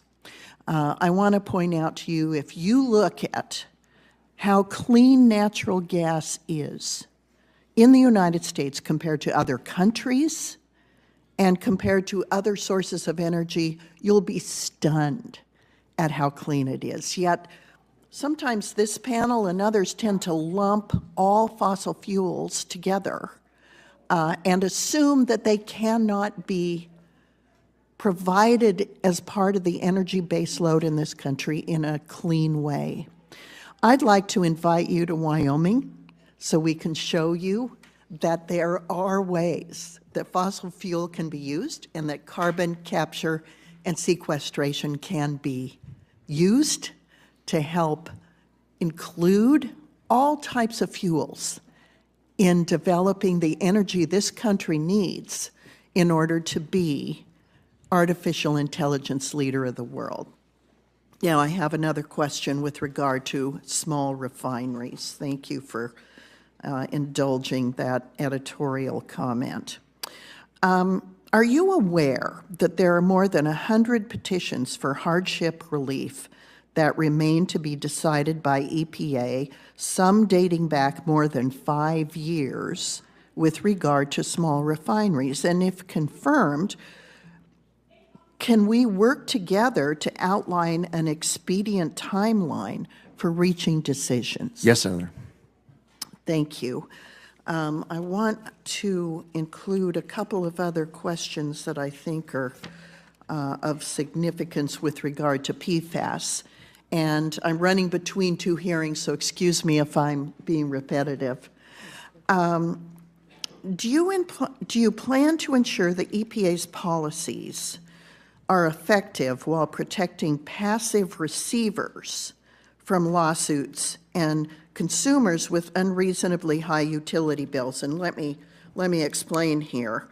The Biden administration's plan to designate legacy PFAS as hazardous substances under CERCLA can impose liability on entities like municipal water systems that did not produce or knowingly handle these chemicals. So these entities are called passive receivers. I know that it's true at airports. They have PFAS issues as well. And so these passive receivers are now vulnerable to lawsuits that literally could bankrupt small local governments across the nation. My concern is that, of course, we address PFAS issues, but not in a way that submits small local municipal water systems and airports to litigation. Senator, thank you for raising this issue, and I've heard it from your colleagues on this committee on both sides of the aisle during my meetings. It's something that is a big issue to you, and it will therefore be a big issue for me. And I also saw it in my home county of Suffolk County, where we had PFAS issues. The passive receiver issue is something where it could get passed down to the consumer, where they end up paying for the cleanup costs in a way that we need to be cognizant of at the EPA. Thank you, Mr. Zeldin. Thank you, Madam Chairman. I'm sorry I ran over. No, good. I am pleased to welcome one of our newer members, internal clock. Senator Alsobrooks, and I would welcome you and remind you that you have very large shoes to fill with Senator Cardin leaving from the great state of Maryland, and I'm sure you'll be able to do that. So welcome, and it's great to have you on committee. Thank you so much. First of all, I'd like to just say thank you so much to Chairwoman Capito and Ranking Member Whitehouse for your leadership on this committee and for holding today's hearing. I agree with you that we miss Senator Ben Cardin, but I am excited to be able to join this she's committee. EPW really has hard. jurisdiction over many issues that are important to Marylanders, and I look forward to working with both of you as well as all of our colleagues on this committee. It's not a hot take. To address the environmental and infrastructure challenges that we face in our states. To Mr. Zeldin, congratulations again to you and to your family on your nomination, and thank you as well for your willingness to serve and for appearing before our committee today. I appreciate it. I very much enjoyed meeting with you and having the opportunity to speak with you. And so I suspect that my questions will come as no surprise to you based on that conversation. And in the interest of time here, I'd ask that as much as possible that you would answer yes or no to the following questions. Now, while in Congress, you work to ensure that EPA's efforts to restore the Long Island Sound were successful, including advocating for federal funding. Like Long Island Sound in New York and Connecticut, the Chesapeake Bay is an economic driver in Maryland and across the Bay watershed. The Bay is the nation's largest estuary and is one of the most productive fisheries in the United States. And so I ask you whether you would agree that restoring and protecting our nation's estuaries and watersheds is a shared responsibility between the states and the federal government. Yes, Senator. Furthermore, if confirmed, will you advocate for robust federal funding for regional restoration efforts across the country, including the Chesapeake Bay and for the National Estuary Program? Yes, Senator. Ultimately, it will be up to Congress to decide on funding levels, and it'll be my obligation to make sure that money is spent to Congress's intent. Thank you. Now, the EPA has said that no amount of lead in drinking water is safe, and lead in drinking water is particularly dangerous for children. The bipartisan infrastructure law, which you opposed as a member of Congress, made historic down payments on lead pipe replacement to ensure that communities across America have access to safe drinking water from lead contamination. If confirmed, will you build on the success of the bipartisan infrastructure law and support additional funding for lead pipe replacement? Senator, yes to the same answer as my last question. Ultimately, it's going to be up to Congress to decide what the policy is, what the law is, what the funding level is. My commitment and my obligation will be to make sure that funding is spent to Congress's intent as laid out in those appropriations. But you recognize that lead in water is a problem, particularly for children. Yes, Senator. And would you be able to commit to not cutting funding that would aid in replacement of these lead pipes? Senator, if confirmed as administrator of the EPA, won't be cutting any funding. That's a decision as far as funding levels for Congress to set. Whatever funding level Congress decides upon is going to be the letter that is going to be the number that I am committed to fulfill my obligation of being a good steward of the tax dollars and spend to Congress's intent. Okay. Now, the unofficial Department of Government Efficiency, led by Elon Musk, has proposed laying off 75% of government workers. Across the federal government, their plan would result in more than 1.7 million civilian employees being laid off, including almost 500,000 veterans. If the Trump administration follows through on this proposal, that would mean more than 12,000 employees at the EPA would be laid off, and many of these are hardworking, dedicated public servants who live in Maryland. Do you support I think he's talking firing about IRS agents 75% and of EPA FBI employees? agents. Senator, offhand, I'm not even aware of a single person being fired during the first Trump administration at the EPA. That's not the same for other agencies. And by the way, there might have been someone. I'm just, haven't been told about it. I want to make sure that my job as EPA administrator is to increase productivity, is to make sure that we are efficient and accountable and transparent, that we are to you, not just myself as administrator, but our entire team, for us to be in the office, collaborative and productive.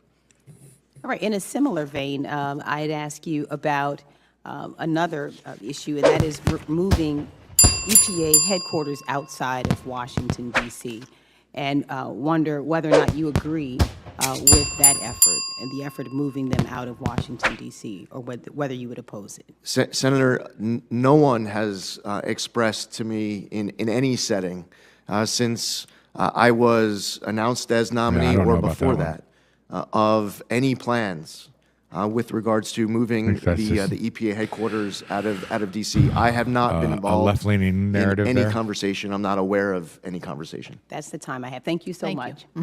Senator Graham. That was quick. Thank you. Congratulations. Thank you. Really good choice. You're a lieutenant colonel in the Army Reserves, is that correct? Yes, Senator. What do you do? I'm currently an international law officer for a civil affairs command based in Fort Wadsworth, New York. So you're a JAG officer? Yes, Senator. So if Pete Hexba gives you a hard time, call me. Right, yes, Senator. You got it. So Senator Whitehouse and myself have been working on climate issues for a long time, and I saw that you were chairman or a member of the Bipartisan Climate Solutions Caucus. Is that correct? Yes, Senator. Why'd you do that?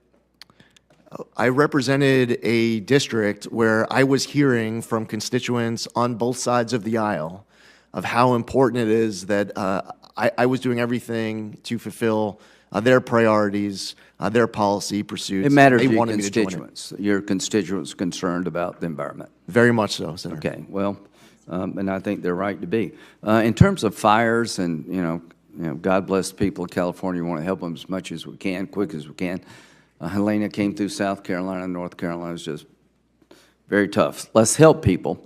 Is it okay to try to look at lessons learned when you look at disasters? What can we do better next time? We must do that, Senator. Yeah, I would encourage you to not be essential deterred to the from job. looking at lessons learned, no matter where it happens in any part of the country. Let's learn from these disasters, see if we can do better next time. So one thing that I find fascinating is I can tell you what states grow corn because they want to talk about ethanol. I can tell you exactly when you have the Senator from Wyoming saying natural gas is clean, she's right. But why is she saying that?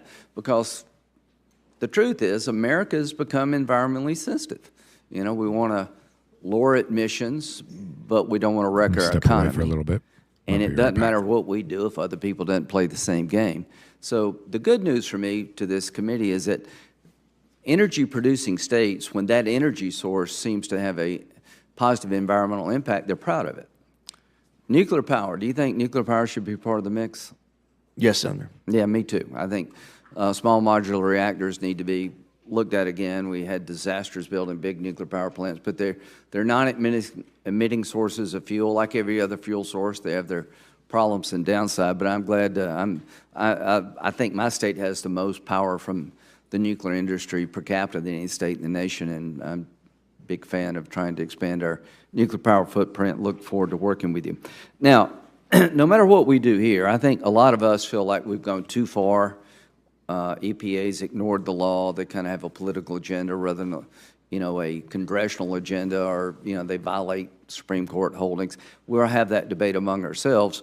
But one thing I think we need to look at, no matter what we do here, we all care about the environment. But when it comes to CO2 emissions, let's just use that. China and India, the Paris Accords, to me, were insufficient to the task. I've been working with Senator Whitehouse. How can you get big economies like China and India to adopt better practices? Tariffs have, if you're a tariff person, your ship has come in. We have tariffs on everything and everybody, apparently. But one of the things that Senator Whitehouse and I have been talking about is a carbon pollution fee, tariff, call it whatever you want, that if you're in China and you're making steel and you have the worst business practices, you're in India, you have really basically no environmental practices at all. Europe and the United States, we're trying to have responsible manufacturing and energy extraction, trying to be environmentally sensitive, realize we've got to run an economy. What should we do about China and India? Do you like the idea, or at least you open-minded to the idea that people who basically use unsound science, reckless environmental policy, maybe it's time for them to pay a fee? Well, Senator, and thank you for your service as well. As you remember learning about the DIME principle as an officer in the military, we have multiple instruments of national power. So putting aside the M, military, we have instruments of national power of multilateral, bilateral diplomacy, information operations, and economic pressure. We need to be utilizing all instruments of national power to be able to deal with adversaries abroad across the spectrum of all the issues that face our country. With regards to specific policies, and you brought this up, your work with Senator Whitehouse on this issue when we met in your office, and I know that this is important to both of you. Ultimately, this is a matter for Congress to decide in what direction Congress wants to see this country go as far as writing laws and creating Do you agree with the concept that we need to push China and India? I mean, they have an advantage. They're not playing the same game that Europe and the United States is playing, and I think it's a game we should all be playing. Are you open-minded to push them to do better? Yes, Senator. Right. We'll go to Senator Wicker. Thank you very much, Mr. Zeldin. I am absolutely delighted that someone of your intellect and character is going to take over this position, and I certainly support it. There's been a lot of talk about PFAS. Let me just say I applaud your answers, and I think it's important for the public to realize that we need to do what we can to prevent exposure to PFAS. But in terms of the things we are needing for national security, such as munitions, aircraft, and vehicles for our Department of Defense. We can't do without it, and we're going to have to use it for a while. So that is a statement that I'll not attach a question to since it's already been discussed. Let me talk about a couple of items of local interest.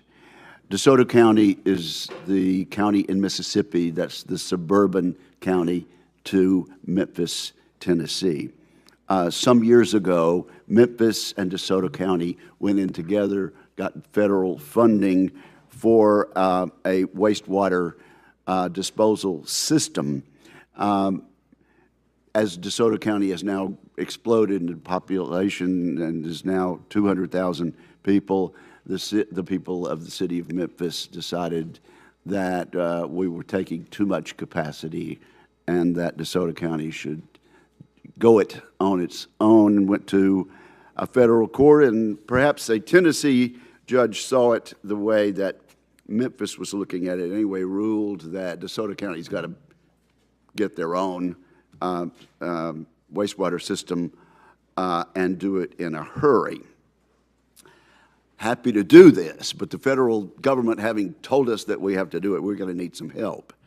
And so I hope that you can commit to using all your authority at your disposal through subsidy loans and other mechanisms to help us fund this very expensive thing that's being required of us. I believe the EPA should engage with regional offices to ensure that they're taking proactive role in addressing critical needs. So will you commit in your new role to working with us and with the city of Memphis to resolve this problem? Yes, Senator. I very much appreciate that. Now, let's move down to Jackson, Mississippi, where we've had a flood problem for some decades. A flood control measure was authorized in the WERDA Act of 1986. I don't know what you were doing in 1986, Mr. Zeldin, but it was a long time ago. This initiative has undergone several revisions, and at my urging and my almost weekly and monthly exhortations, we are nearing final approval of the Pearl River Flood Control Project in Jackson, Mississippi. The local sponsor backing the project, which is the Rankin-Hinds County Pearl River Flood and Drainage Control District, has diligently addressed all the environmental concerns.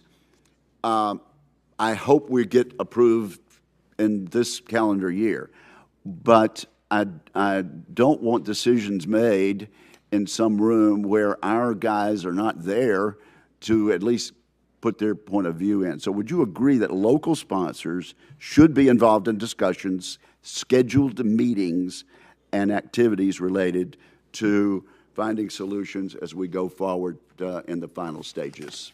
Yes, Senator, and I would like to travel to your state and meet with these individuals and these groups who you want to make sure I hear their feedback from.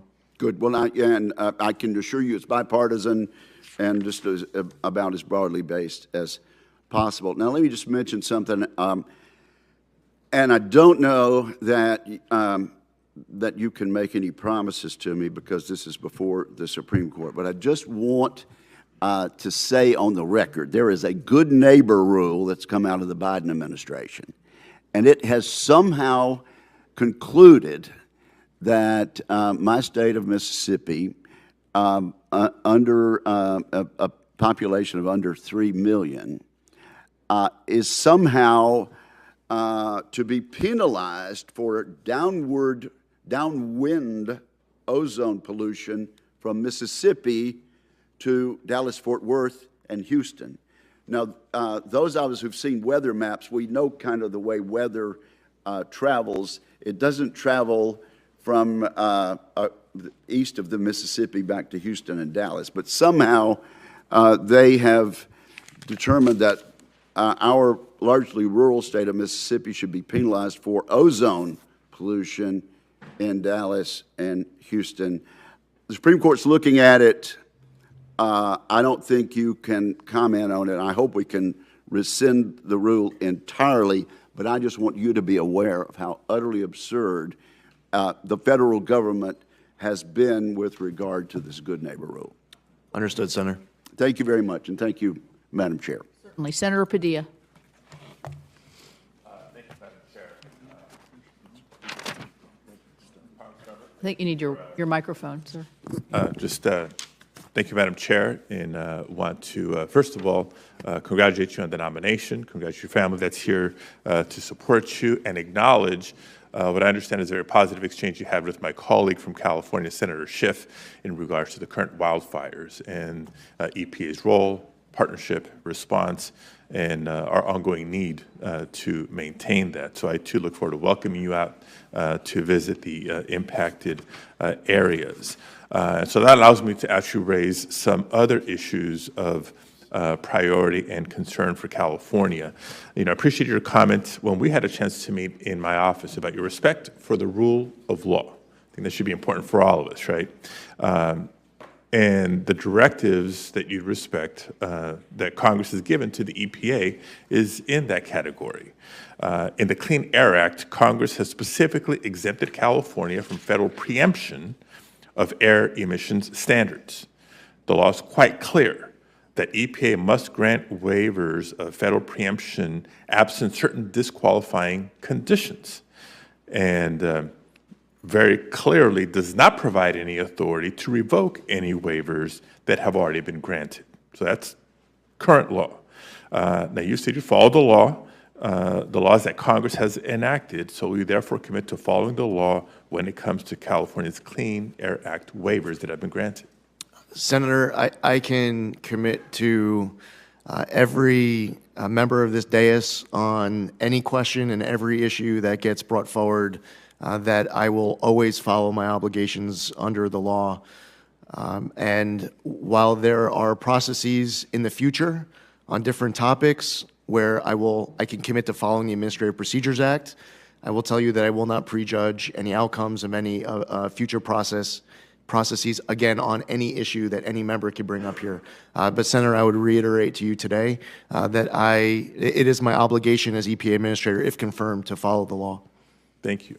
And another topic we covered in our meeting is one of clean air attainment and the challenges with the federal role and responsibility, state, local role. Half the people in America who live in a non-attainment area live in California, particularly in the Central Valley and the South Coast Air Quality Management District footprint. We have to work together to reduce the sources of toxic emissions. Based on these jurisdictions, it's been challenging. California state and local officials have done pretty much everything they can to tackle this, yet we still have challenges when it comes to ensuring that every Californian, every American living in California can breathe clean air. So I want to be clear. We need the federal government to do its part by working a little bit more aggressively, assertively, smartly, and strategically to help reduce these emissions. Help us reach attainment, not by lowering the bar, but by doing the work in areas that the locals have not been granted the jurisdiction to do so. So can I count on your commitment to use regulatory authority to do just that? Yes, Senator. Okay, wonderful. And just a side note, as we will continue to work together, ensuring that jurisdictions like Southern California are not punished for non-attainment if it's resulting from the recent wildfires and the smoke and other emissions that have resulted from this disaster or disasters like it. Yes, Senator, I've heard this concern from other colleagues of yours as well. We're just talking to Senator Kelly about it, as I cited the Yuma example, and he was asking about Maricopa County. It is important that we have common sense, pragmatic policies that are being pursued to address issues just like your concern. Yeah, to your point, and I'm glad Senator Kelly brought it up, these concerns about fires and their impact, not just the short-term devastation, but the longer term when it comes to public health, when it comes to air quality, is not unique to California. I mean, California is in the news right now, but throughout the West and beyond because of our changing climate and weather patterns. Another important topic that we discussed in my office is not just water supply, water quality, but water affordability. Millions of Americans are struggling to keep up with their growing water bills, which have increased nearly 3 times the rate of inflation. According to the EPA, water utilities it will cost water utilities more than $1.2 trillion over the next 20 years to modernize their drinking water and wastewater infrastructure and maintain it. Water utilities, unique to other utilities, rely heavily on ratepayers to cover their costs. The federal government's share of maintaining this infrastructure has come down significantly over the years. So ratepayers are acutely feeling this pressure, and as a result, 1 in 5 households have outstanding and growing water debt. The national water affordability crisis affects both urban and rural communities. So it's not a rural versus urban, blue state versus red state. It is across the board. I shared with you the idea of replicating the LIHEAP program. We have a low-income home energy assistance program because you shouldn't have to freeze in the winter just because you may be low income. The same applies to having water. We know how fundamental water is for life and the economy. We've had a temporary water assistance program for low-income customers. Do you agree, and can we work together to make that permanent to tackle some of these challenges, including addressing the PFAS concerns that you're very familiar with? Senator, having access to clean drinking water is something that I want to, if confirmed, to be able to do my part, and working with you and your colleagues across the entire country to deliver. Every American, in my opinion, and it's just my opinion, should be able to access clean drinking water. I will follow all my obligations under the law, and to the fullest extent of the law, I would like to assist in those efforts for you to fight for your constituents, and every senator here to fight for their constituents in this respect. So the temporary program was hugely successful, helping families in, again, red states and blue states alike. Look forward to working with you to make that program permanent. Yes, sir. Thank you. Senator Moran. Chairwoman, thank you, and thank you, Ranking Member, Mr. Vice Chairman. I'm pleased to be back and sitting here at the dais at the EPA committee. Thank you very much for your testimony. Thank you for the conversation we've had in my office. Thank you for your willingness to serve. Let me highlight a couple of things that we may not have talked about when we did visit. I want to describe the Kansas oil and gas industry to you. We are an oil and gas producing state, but our production is done by really small independent companies that produce from what we call stripper wells, which means they produce less than 15 barrels of oil a day. It's a significant component of the Kansas economy and significantly important. And in my view, this small-sized, small businessman and woman who operate oil and gas leases and explore for additional production of oil and gas, the EPA has written one-size-fits-all solutions. We are not the majors, and we are stripper well producers. And I just want your commitment to work with the industry, these small producers, to find right-sized regulations for the circumstances that they're in. Senator, I would welcome an opportunity to travel to your state to meet with them, whether it's at your office or elsewhere. I want to know about all of your priorities, including this one, but also to make sure that anyone who could provide any type of insight that can make me better informed to make better decisions, that I welcome any of those opportunities for conversations and collaboration. I think that's a wonderful offer on your part, and I'm very grateful for it. I sometimes am reluctant to ask every nominee that comes before me, would you please come visit Kansas? And you volunteered. So I'm appreciative of that.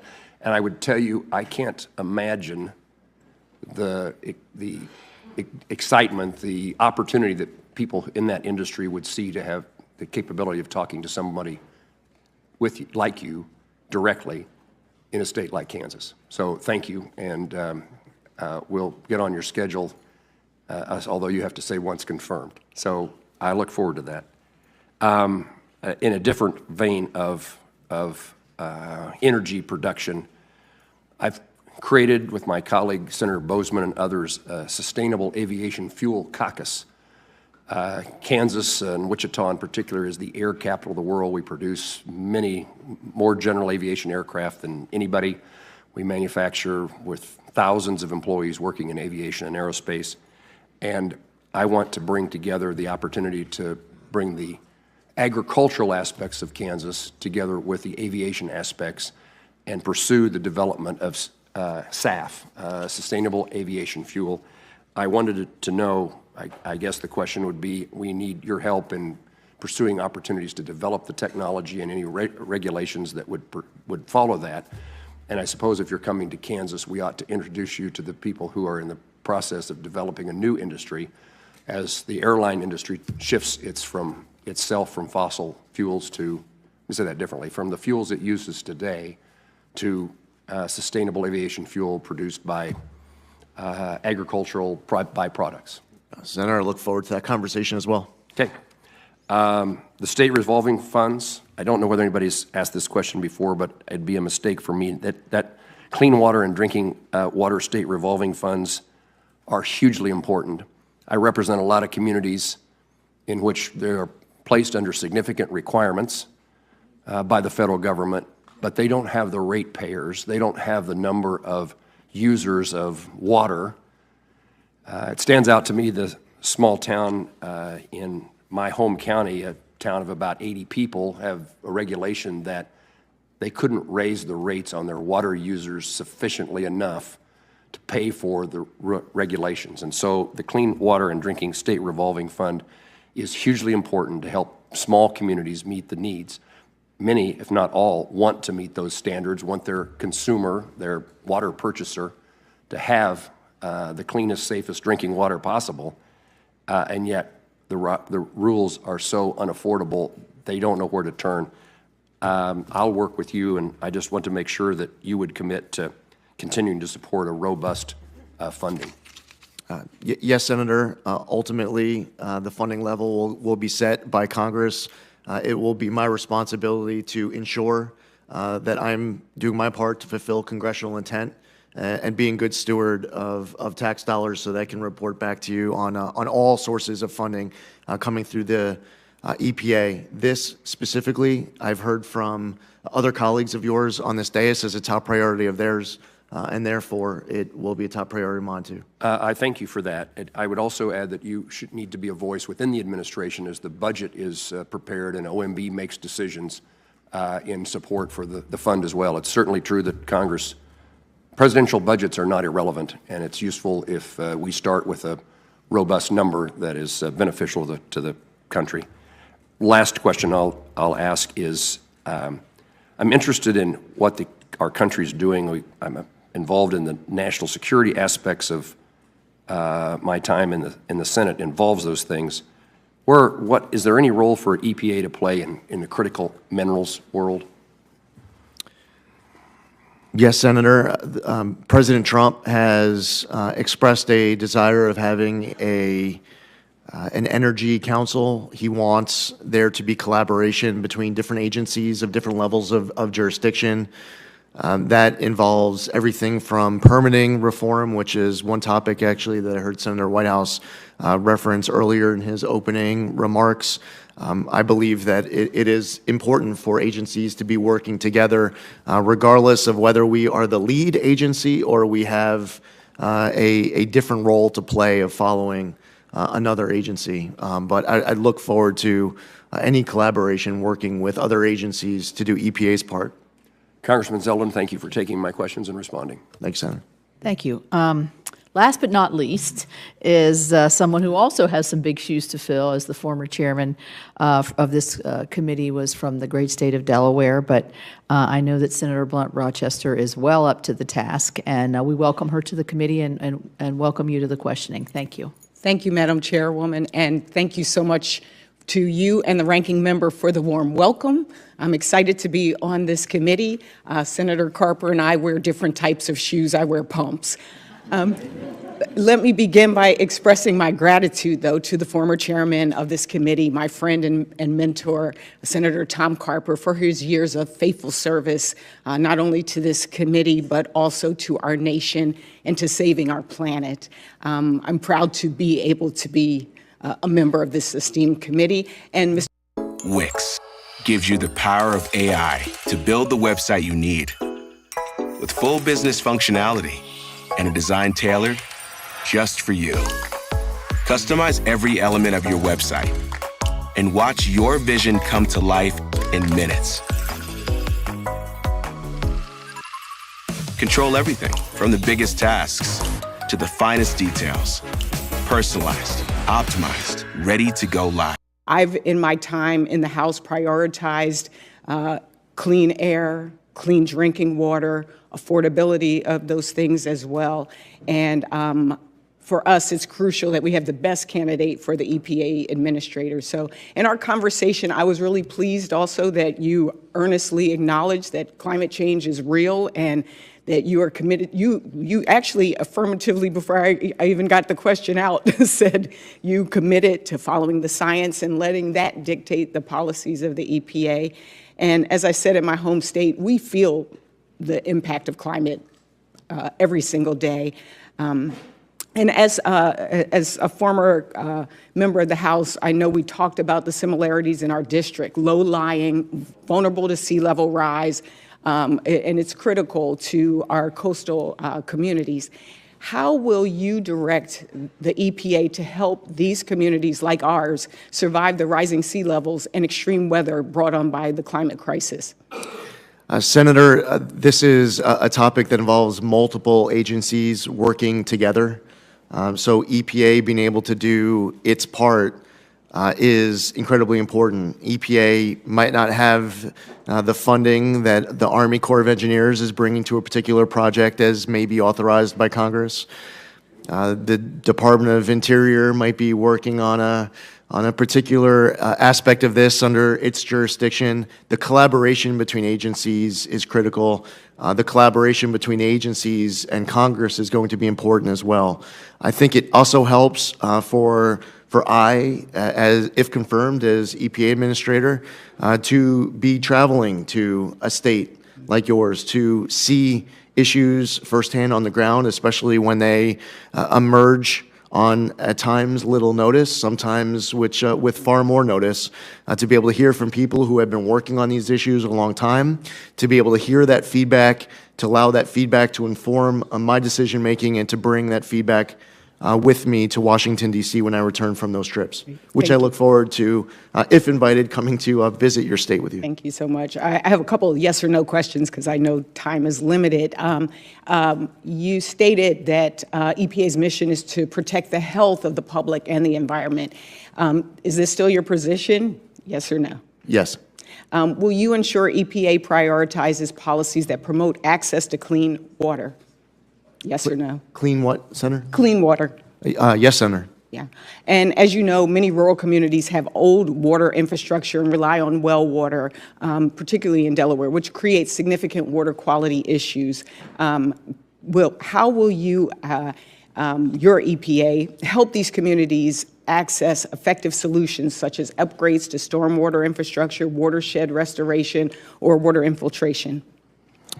Senator, Congress has approached these issues in the past in certain creative ways. In some respects, it could be an aspect of congressionally directed spending. I've seen go to a particular community where they are able to mitigate an issue of water contamination as we experienced in Suffolk County, where my congressional district was located and where we had multiple aspects of PFAS contamination. The first step is to be able to get access to drinking water. And even if that's providing bottled water, that's a partnership that starts with local leadership, where a state and federal government is asking, what can we do to assist? What's important is long-term mitigation. And what is so frustrating to the American public is when they see these issues lasting for 10, 20, 30 years and the ball's never moving in the right direction. I look forward to doing my part to work with your local communities to get these issues mitigated to whatever extent I can help.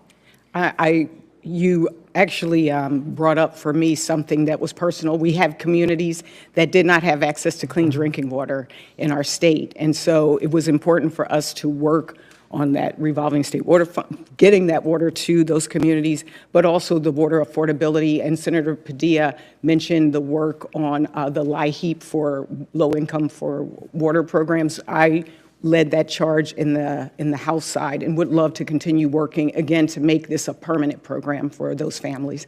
I will yield back, and hopefully we have a second round of questions so that I can ask about soot particulate matter. Thank you, and I yield back. Thank you. And this does end the first round. I would say we had full participation in the committee, which we're going to expect at every meeting, right? And I am very pleased with that. I also, in the interest of not wanting to hurt a new member of my committee, neglected to welcome Senator Moran as a new member of this committee. So, a returning, well, that's why I didn't say anything, because you're returning. In any event, I didn't want to chance those hurt feelings, since mine have been hurt all day by denigrating my mountains, but we won't get into that any longer. So we're going to go to second round, and we'll do it in the same order as the folks that were here. Before I begin my round, I would like to put into the record a January 3rd support letter from the former chairman of the Suffolk County Water Authority, which states, the EPA requires strong leadership that balances the complexities of environmental protection with the practical needs of communities across the country.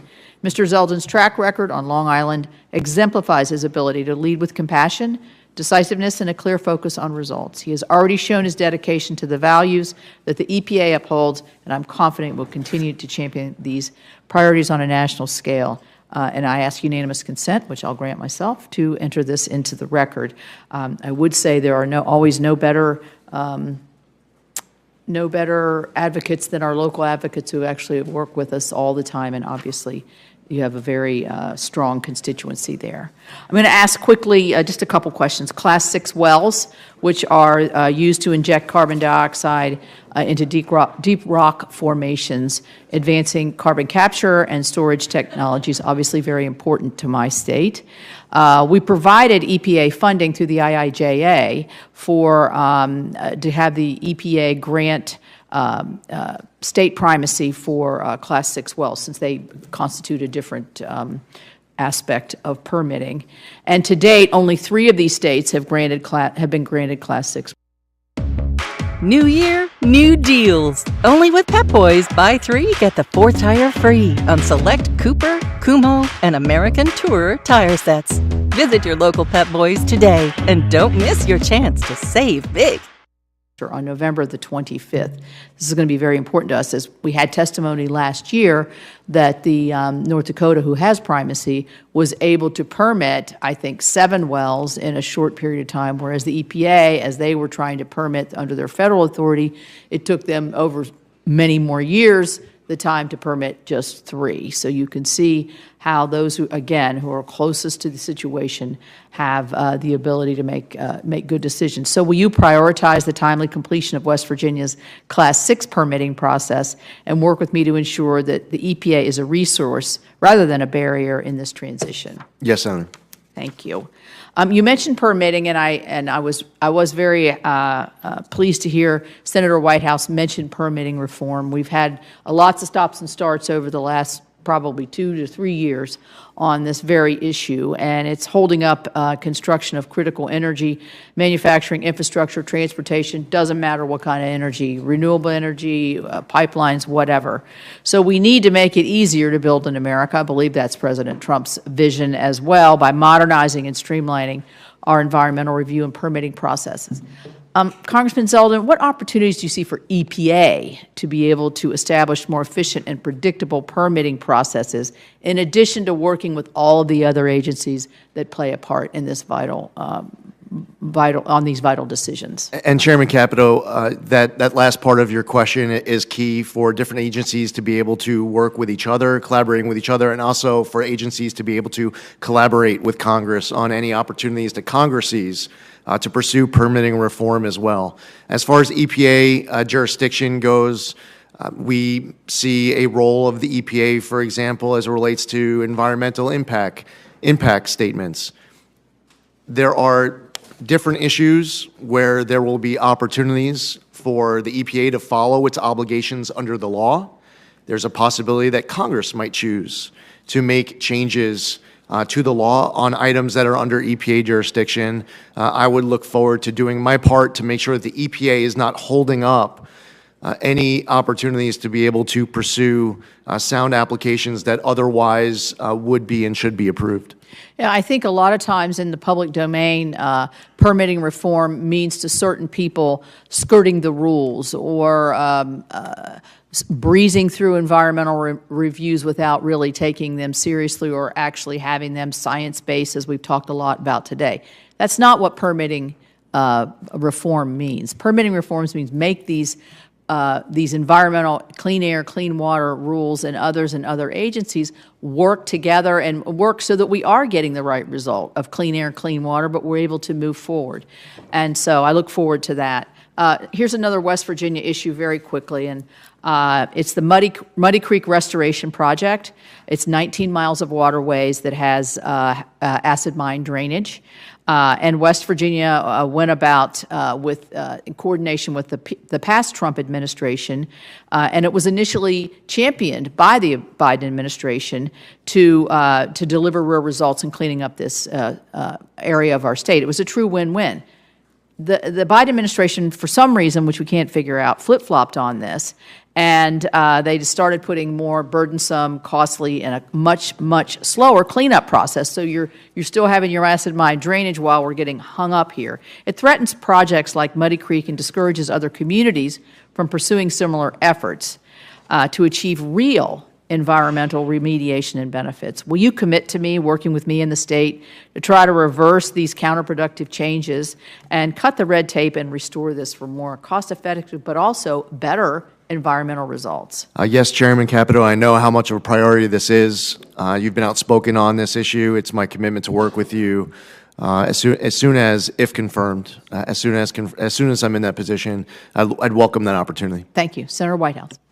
Thank you again, Chairman. Mr. Zeldin, I have something of a life experience PhD in fossil fuel pressure politics, and they'll be coming after you hard, and they'll be feeling very entitled based on their political spending toward a Trump victory.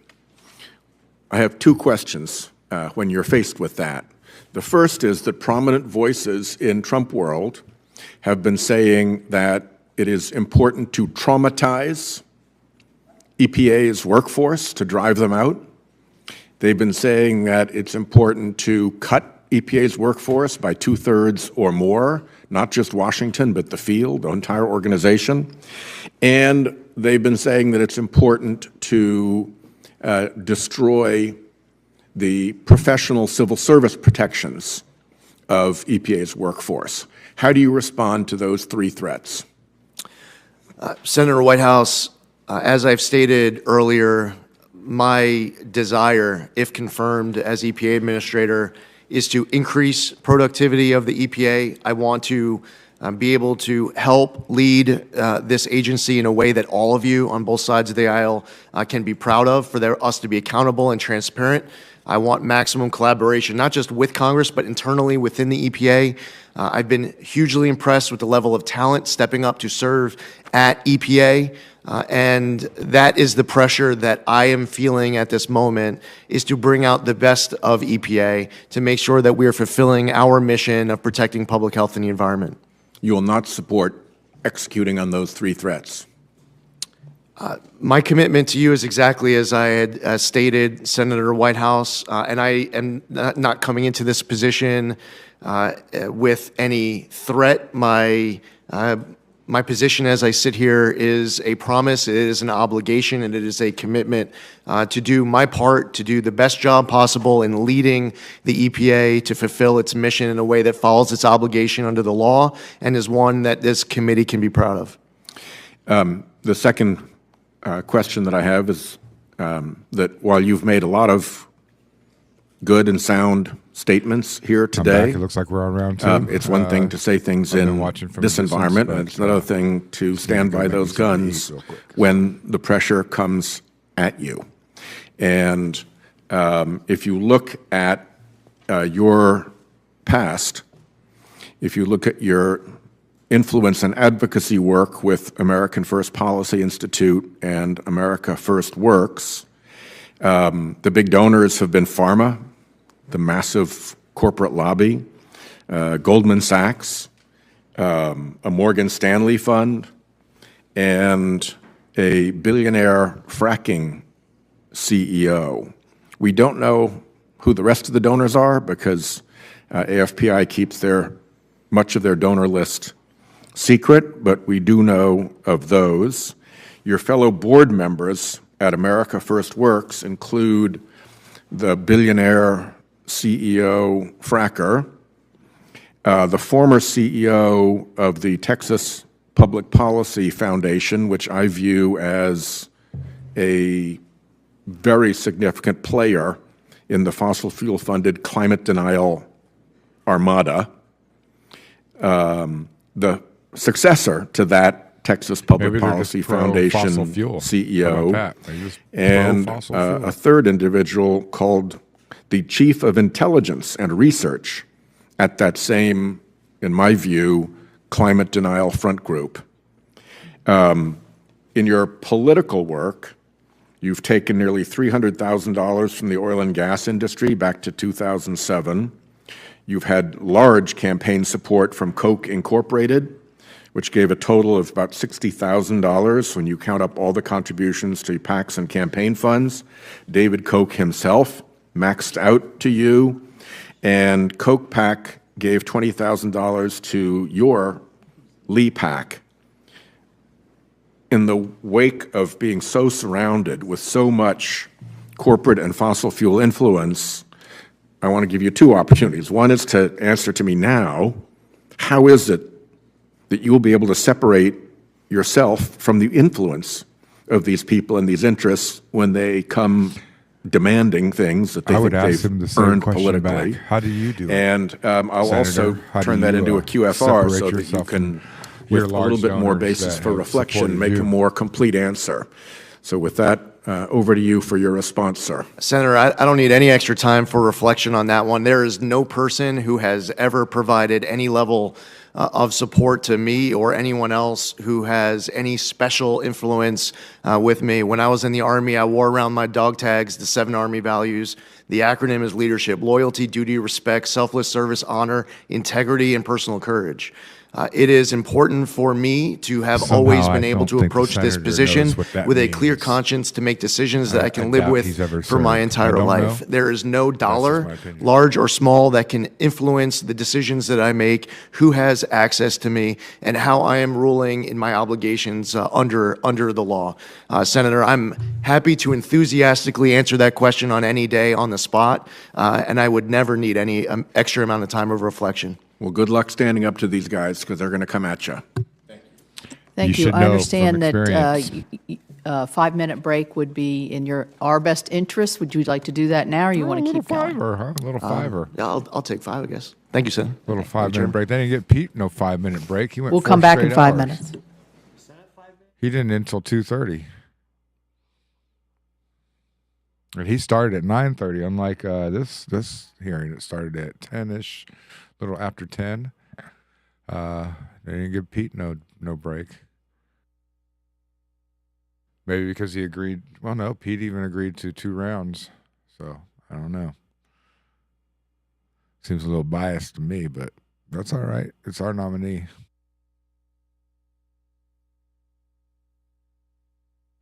With that said, I'm going to take a quick little bite out of my sandwich.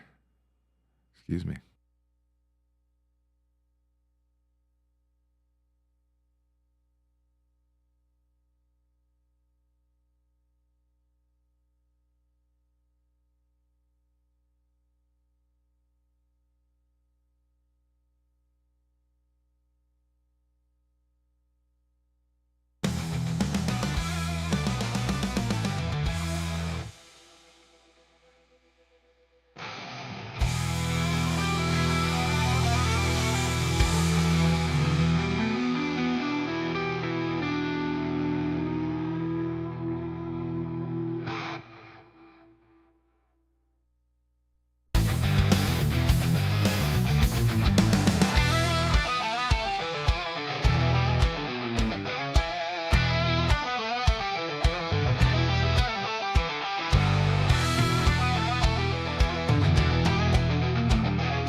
It was 12:37, it's now 12:42, so we're good. Next, we have Senator Sullivan. Thank you, Madam Chair. Congressman Zeldin, you're doing a great job. And your opening statement was really good. I really appreciate it. Look, there's been a lot of railing against the hydrocarbon industry. I think the facts are the hydrocarbon industry has lifted more people out of poverty, continues to do so, than any major industry in the world is doing that. But they're also been a major contributor, never gets talked about, with regard to our leadership on global emissions. Leadership. So that, Mr. Zeldin, take a look at that chart. That's been fact-checked to death because the far left hates it. But this is what Senator Ricketts was talking about earlier, about American innovation. This is what Senator Graham was talking about earlier. There's some people who are working hard on reducing emissions, countries, and there are countries that aren't. Senator Graham mentioned China and India. He is exactly right.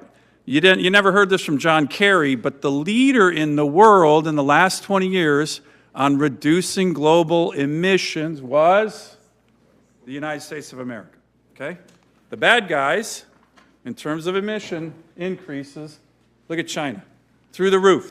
This is a fact. Now, I've asked some of the Biden administration, EPA officials, hey, why do you think this happened? Why do you think we're the leader? It'd be great if you said it, because we are. And they would always come back and say, let's see, EPA regs? Wrong answer. The reason this happened is because of the revolution in the production of natural gas, where we have switched to natural gas as a more cleaner burning source of energy. And when we export natural gas around the world, Ms. Zeldin, what do you think that does to global emissions? Brings it down, Senator. It does. And these are facts.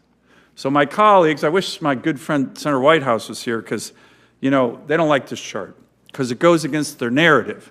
And the narrative, that is the facts, is that when you have all the above energy, including a big mix of natural gas. Beautiful, I love it. You reduce global emissions.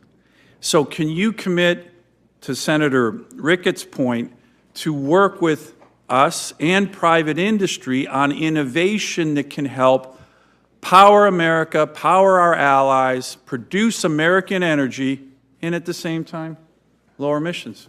Yes, Senator, absolutely. American innovation has been critical, and it will be critical going into the future. That's something that President Trump has often spoke of. Yep. And I believe it's also one of the reasons why we saw so much support for him in this last November's election. In Alaska, we are working, and I've talked to President Trump about just recently, we have a very large-scale LNG project that would increase, would reduce our trade deficit by billions by exporting clean-burning Alaska natural gas to our Asian allies, get clean-burning Alaska gas to Americans, and would produce thousands of American jobs. Can I get your commitment to help us work on that large-scale LNG project, which will help continue these global emission reductions? Senator, I welcome the opportunity, if confirmed, to be able to work with you on this and other issues. Great. I have another map I want to show you. Real quick, you and I talked about this issue of leaded aviation fuel. This is a huge issue to my constituents, what we call avgas. We got it, an extension for Alaska and the FAA, given our pilot safety issues, our aviation safety issues. There was this congressman, I forget his name, from New Jersey. He tried to limit this. My view, he should be more focused on cleaning up New Jersey than worrying about aviation safety in Alaska. Can I get your commitment to work with me on this avgas issue as we discussed in my office? Senator, as I gave you my commitment then, reiterate it here today for all your constituents to hear. We had a very long, substantive conversation on a lot of topics that you're fighting for Alaska, and I welcome the opportunity to be able to work with you on all of that. Great, thank you. Let me give you one final map and one final question. It's a little complicated. This is the American Medical Association study on life expectancy changes in America, okay? This was from 1980 to 2014. Purple and dark blue, that's where life expectancy changes happen the most, okay? Up to 13 years. Unfortunately, you see yellow, red, Certain places, there was a life expectancy decrease. That's mostly the opioid epidemic. My state led this. It led it because Alaska Natives, which is where most of these communities are, over about 20% of my population, started at a real low level. Real low, lowest life expectancy. Then what happened on the North Slope, what happened out in the Aleutian Island chain, what happened in the Northwest Arctic, Burrow, resource development happened. Oil and gas happened. Open up fisheries happened. Resource development happened. And people's lives increase on average by up to 13 years. So here's my quick issue. This is a matter of life and death in my state. And the indigenous people in particular, who I care deeply about, have benefited tremendously from resource development. President Biden comes in with his Secretary of Interior. She doesn't listen to Native people. They issued 68 executive orders to shut down resource development in my state, which is going to hurt people, hurt their life expectancy. So when we talk about all this stuff about, oh, we're against resource development, oil and gas, from my state, from my constituents, this is a matter of life and death, and it's brought gymnasiums and health clinics and water and sewer. So can I get your commitment to work with me on these issues, on resource development that benefit the Native people tremendously of my state? The Biden administration is talking about, oh, environmental justice. This is environmental injustice when they shut down Alaska Native communities' opportunity to develop their resources. And, you know, their focus on minority communities, I think that's great, but they've had a big asterisk during 4 years of Biden and Secretary Holland, not for Alaska Natives. And it's an outrage. This helps my communities, and can I get your commitment to work with the Alaska Native communities, indigenous communities of my state on this issue, on the other issue you talk about, contaminated lands, water and sewer? Do you hear that?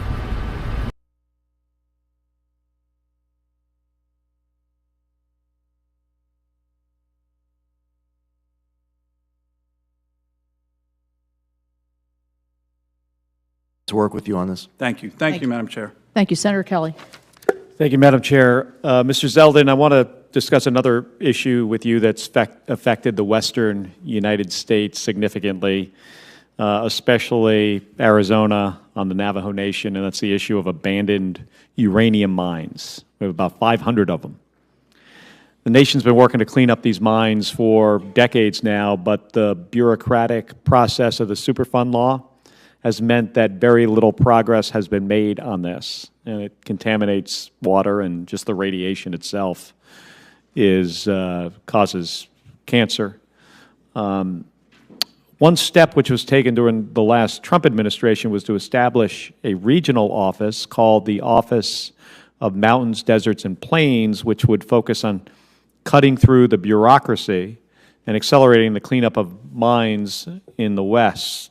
Senator Lummis and I introduced legislation last Congress which passed this committee unanimously, called the Legacy Mine Cleanup Act, which would authorize the creation of the office and accelerate mine cleanup across the western United States. So will you commit to having your team review the legislation quickly so we can then incorporate EPA's feedback before we introduce the bill this year? Yes, Senator. And will you commit to ensuring the issue of abandoned uranium mines remains a priority for the EPA? Yes, Senator. Well, thank you for that. And then one final thing I want to discuss with you is, and I know you've spoken about this during the hearing already today. I was not in the room, but my understanding is you talked about PFAS. And as we discussed in my office last week, groundwater is the backup source of drinking water for both Phoenix and Tucson, and it's in an aquifer mostly under the city of Tucson, where Gabby and I live.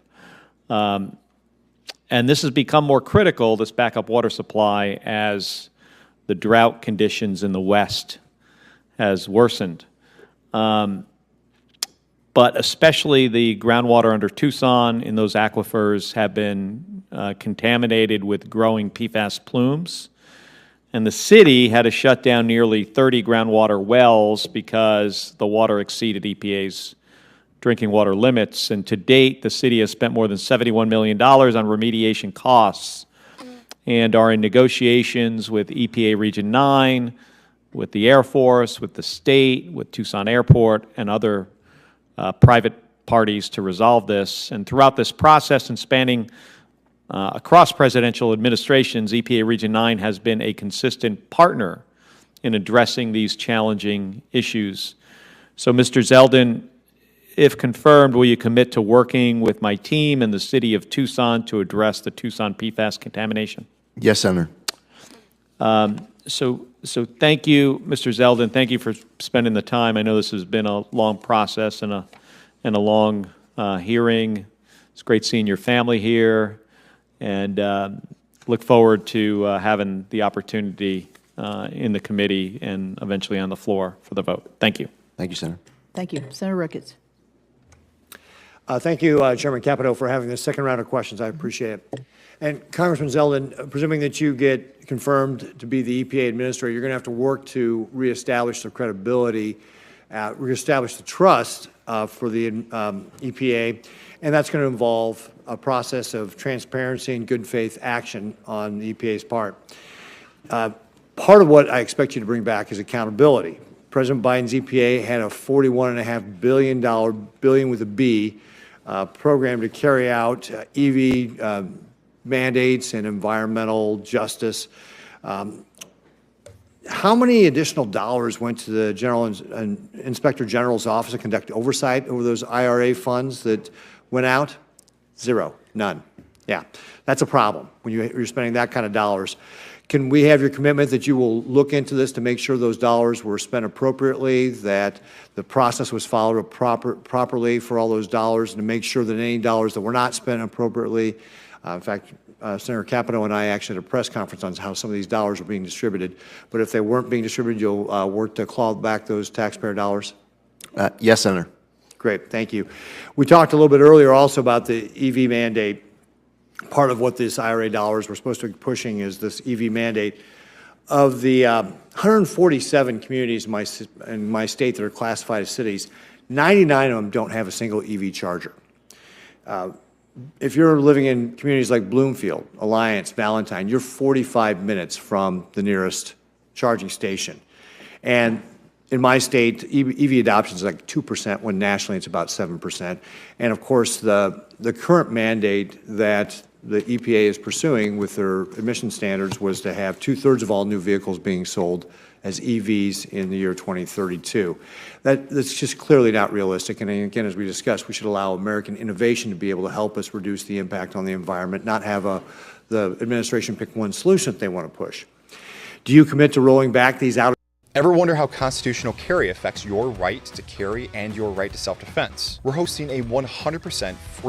Senator, it is my obligation, if confirmed, to be following my obligations under the law. And with regards to the Administrative Procedures Act, rules, laws set out that guide the way I answer that question. I'm not allowed to prejudge outcomes going into rulemaking to ensure that there is durability of any decision to be made at the end of the process, where my answer to that question could potentially be used against any type of a rule regulation that is made. I will tell you that I have heard concerns from you and many others in this chamber of how important it is to look at rules that are currently on the books. I don't sit before you with any type of announcement I'm able to make of any rules that are going to change upon confirmation.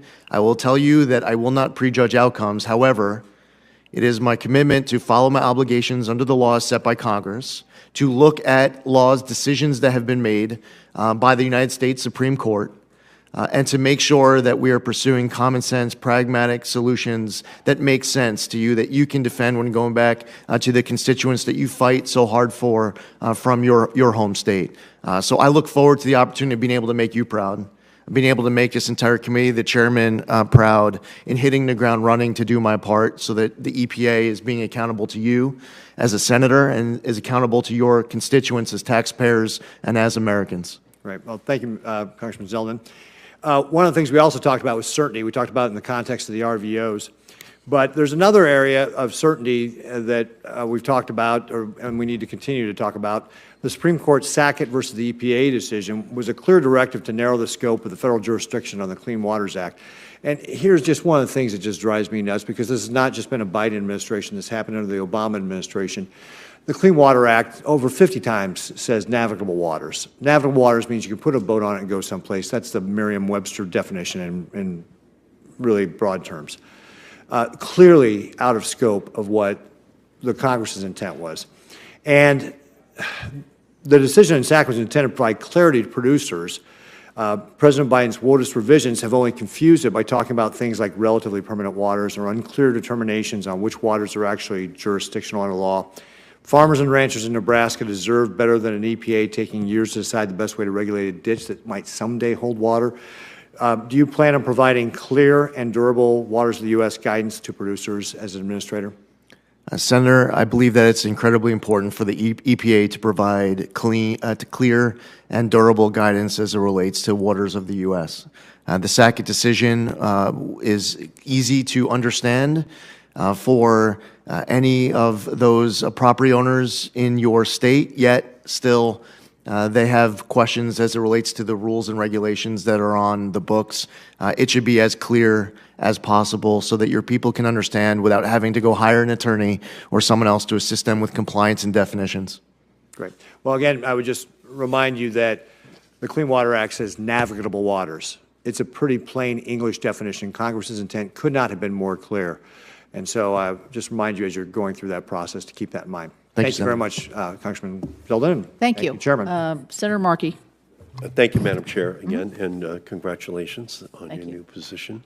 And respectfully to my friend from Nebraska, there is no EV mandate.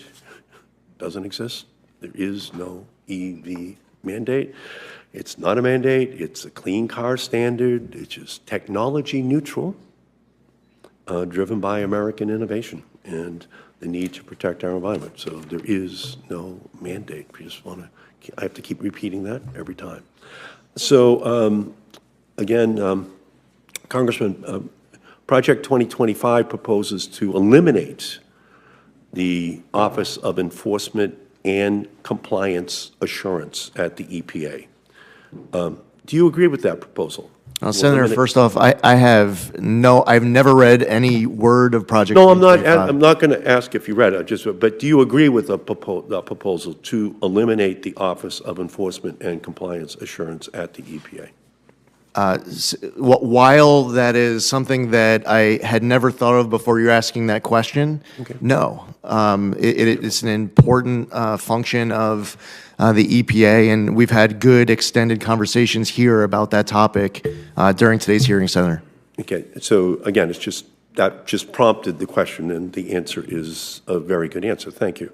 On the EPA Clean Car Rule, it's projected to cut air pollution and prevent about 2,500 premature deaths in a single year. And over the life of it, it would obviously be tens of thousands of lives which are saved. And it would save drivers $46 billion in fuel costs, 15 billion barrels of oil that would not have to be used, and $6,000 over the life of the new vehicle. So if confirmed, are you planning to initiate a new rulemaking that could undermine those clean car standards?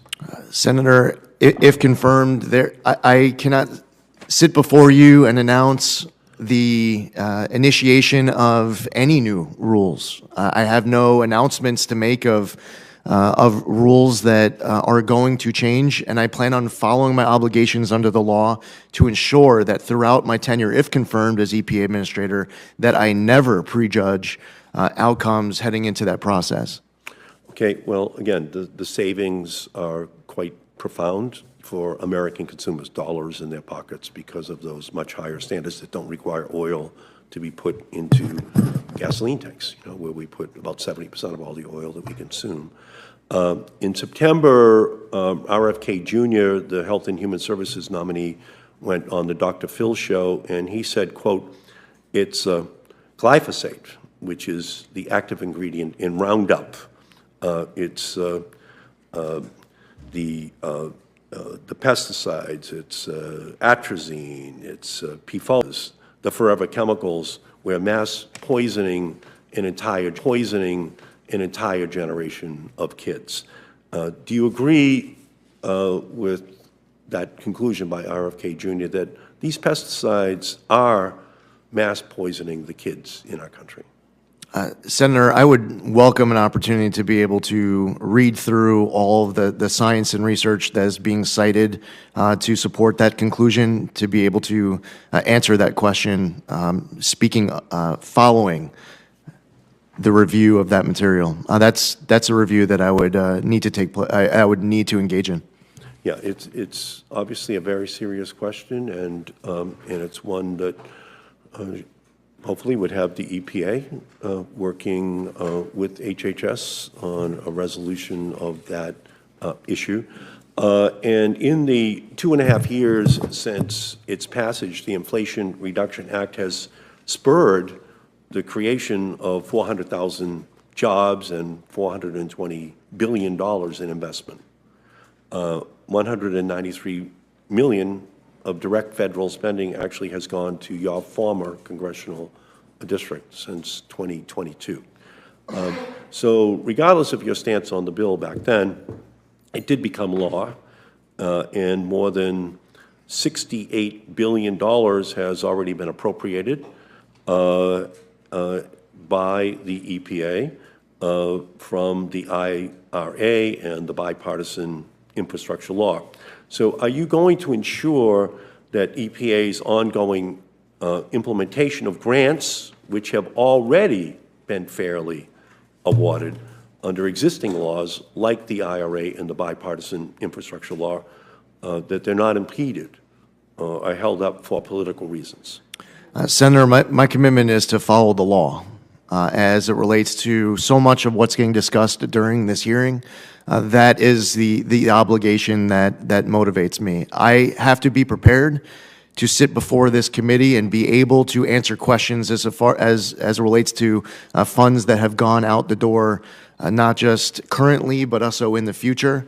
It's important for me to get my hands, my head all wrapped around everything that's been going out the door. Senator, I was concerned when there was a video a few weeks ago of a political appointee at the EPA who was talking about how they were tossing gold bars off the Titanic to distribute billions of dollars before Inauguration Day on Monday. I don't know at all what grants were being referenced with that repeated comment. It was also referenced in that answer to you and to answer to every member of this. Looks like there's a little technical difficulty there. Let's see what's going on here. They stopped their feed. There we go. Looks like they're bringing it back. Here we go. I just want to remind you that 80% of all of those grants have gone to Republican districts. So, so that's, I think, something that you should keep in mind in terms of, I would say, the impartiality of what those decisions have been at the EPA. That's not just some ideological set of decisions if 80% of the money is going to red states. So I guess all I would say is I heard what Let's see if we stop and restart. You're saying, but I just hope you would resist the temptation to hold a witch hunt and to break out the torches and the pitchforks to go after all these programs, because I think they must have been pretty fairly, given out if a blue presidency at the EPA led to 80% of the money going to red districts. So is that I just want a presumption of innocence from you in terms of the decisions that were made on right. Yes, Senator. I just want to be able to account to you. I appreciate that, but I just need your yes, Senator. Your assurance that you do assume that most of this was done fairly. Senator, I would only can assume. I can only assume as I sit here that upon review, that there will be, I will find out about all sorts of funding that went out the door that was following the law as written by Congress. All I'm saying is that I want to have the ability to sit before Chairman Capito, who's been very vocal on this issue, and be able to answer her question on a specific grant that she's spoken out about, or grants that committee members may speak about in the future. I just want to be in a position to account to all of you. Hey, I'm Kevin, and I'm one of the co-founders of IMI, and we make the world's first healthy instant ramen. I started this. So I'm going to go to Senator Schiff. Thanks. Thank you, Madam Chair. Mr. Zeldin, although California banned the installation of lead pipes in 1985, the average home in South Los Angeles is over 70 years old and more likely to contain corroded lead plumbing than other regions in the state. Lead in drinking water, particularly from old pipes and plumbing systems, is a significant public health threat, especially for children. Out of the 58 counties in the state of California, Fresno County has one of the largest numbers of children with high levels of lead in their blood. In 2016, nearly 14% of children tested in one Fresno neighborhood had reported high lead levels.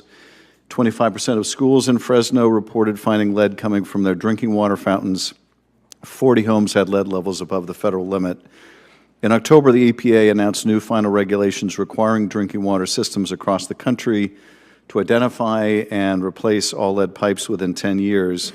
Will you continue the EPA's work to help local communities like those in Fresno and in South Los Angeles replace lead pipes, particularly in many of these communities that are historically underserved?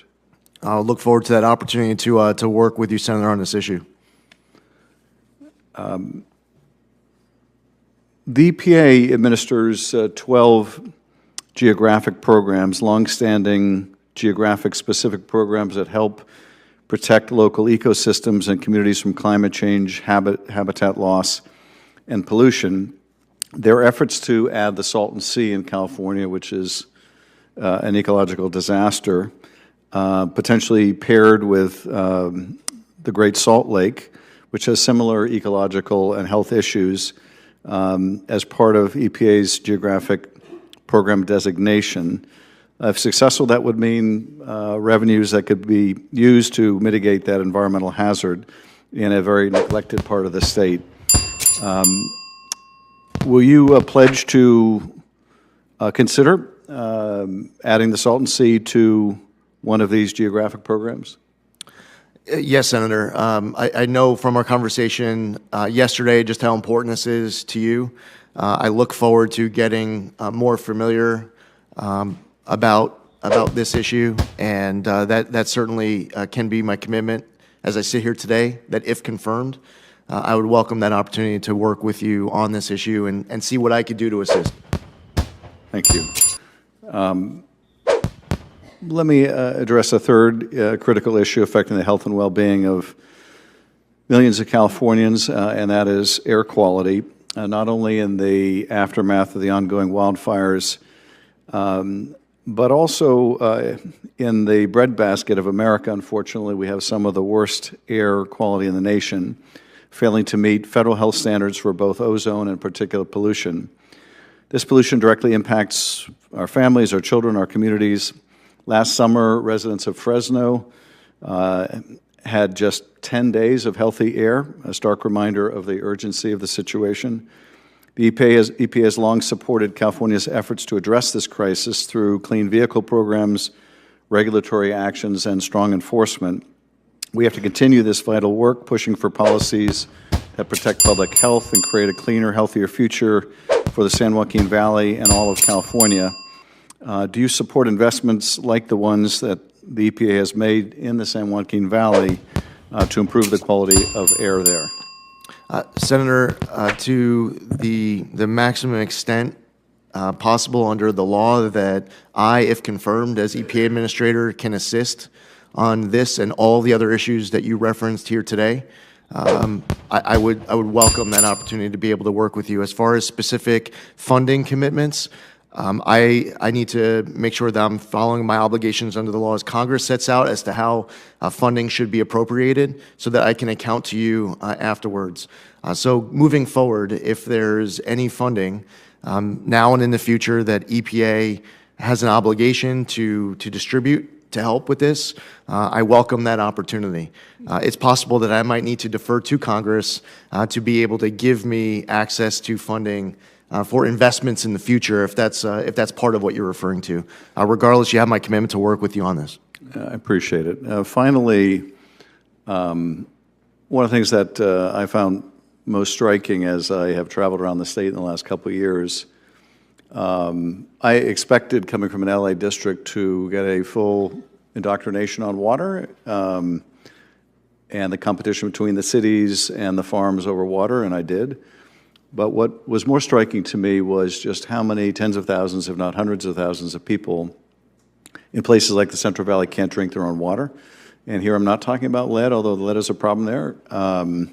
But the flooding of dairy waste ponds into water wells, the depletion of the aquifers resulting in manganese.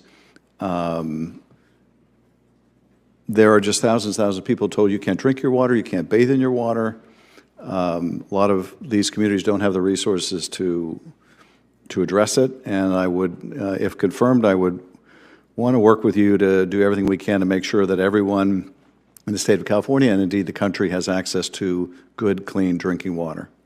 Yes, Senator, this is extremely important. No American should feel like a story they might hear about, read about, of poverty in Iraq or Afghanistan. No American should feel like they're living in some third world country or some war-torn country. Every American should be able to access clean water, potable water, and that's something that I look forward to doing my part, if confirmed, to be able to work with you and everyone on the committee to ensure that we are delivering as a nation.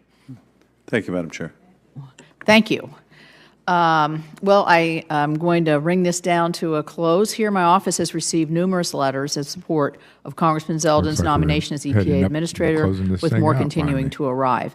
The sources of these letters demonstrate the wide-ranging support of Congressman Zeldin's nomination, so I would ask unanimous consent to enter these 27 letters into the record for all to see. All right, we're unanimous. So I would like to thank you, Congressman Zeldin. I'd also make just several quick observations. It's obvious to me in the testimony and the questions that you took a lot of time and effort through you and your and the folks that were helping you to make sure that every member had access to you and had a conversation with you before you actually testified before the committee. I think that was definitely reflected in the tone and the substance that we saw here today. So I appreciate that. I know it's time-consuming and difficult sometimes to get on everybody's schedule, but I think you did a magnificent job here. And so without further questions, I would like to thank you and thank your family for being here and for your participation. Senators who wish to submit without written questions for the record have until 5 p.m. Tomorrow, Friday, January 17th, to do so. The nominees' responses to those questions for the record are due back to the committee no later than 9 a.m. on Tuesday, day after inauguration, January 21st.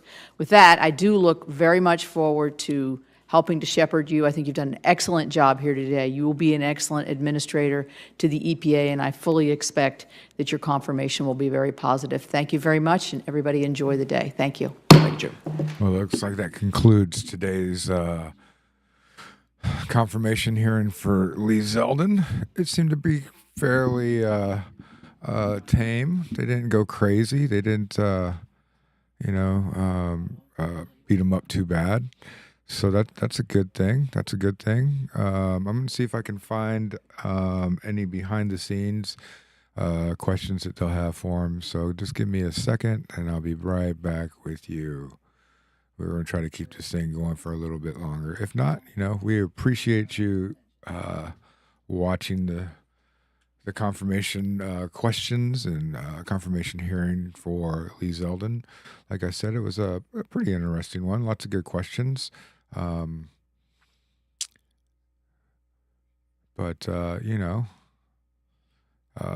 seemed to be go pretty well.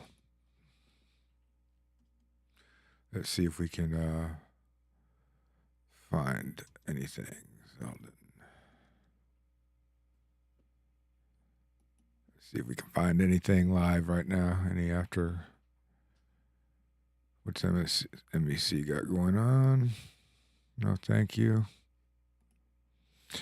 Generally, I would not ever watch MSNBC, but I just want to see if they're going to bring anything from behind the scenes. Doesn't look like it. Let's try somewhere else.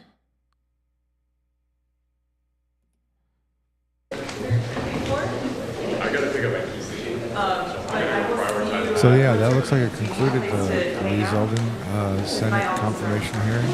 I'm not sure if they're going to be doing other hearings today.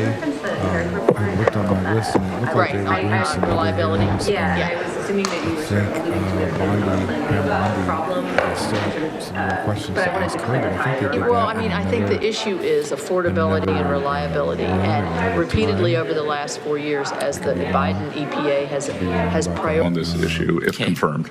Thank you very much. Thank you. Thank you. Senator Marshall. Well, thank you, Chairman Crapo, Ranking Member Wyden. It's great to join the Finance Committee. As I listen around, it seems like to me like so many of us share the same goal.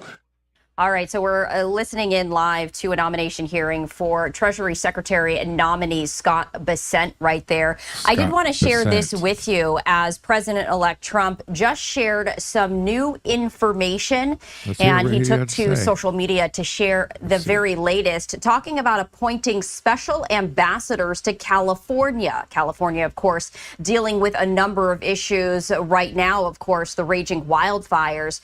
President-elect Trump saying, quote, "It is my honor to announce Jon Voight, Mel Gibson, and Sylvester Stallone to be special ambassadors to a great but very troubled place, Hollywood, California. They will serve as special envoys to me for the purpose of bringing Hollywood, which has lost much business over the last 4 years to foreign countries, back bigger, better, and stronger than ever before. These three very talented people will be my eyes and ears, and I will get done what they suggest. It will be like the United States of America itself, the golden age of Hollywood." So we did want to share that with you, of course, as California, Southern California in particular, continuing to battle these raging wildfires. We're going to step away for a 2-minute break. Continue. I'm going to rewind that just for a second so we can read that, what she just what she just said here. Let's see if we can get back a little bit here. Raging wildfires. Yeah, she's got the... I have to go. Sorry about that. I got to pick up my PC. I will see you. What's your plan? Do you need a place to hang out? Because my office is around the corner. Wildfires. We're going to step away for a 2-minute break. Special and here we go. Here's that. All right. Looks like Donald Trump has made a statement via Truth Social. Trump appoints special ambassadors to California. It is my honor to announce Jon Voight, Mel Gibson, and Sylvester Stallone to be special ambassadors to a great but very troubled place, Hollywood, California. They will serve as special envoys to me for the purpose of bringing Hollywood, which has lost much of its business over the last 4 years to foreign countries, back bigger, better, and stronger than ever before. These three very talented people will be my eyes and ears, and I will get done what they suggest. It will again be like the United States of America itself, the golden age of Hollywood. That's a statement via Truth Social Media by President-elect Donald Trump.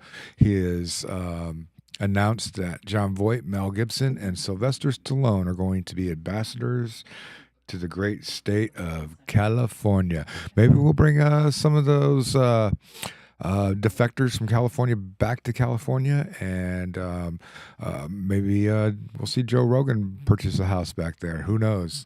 That would be pretty cool if he did. Yeah, that's pretty cool announcement there. Let's see where they're at after their break. If they're still in the middle of a break, we'll check in with them and see what they got going on. We got some better music than that. How about that?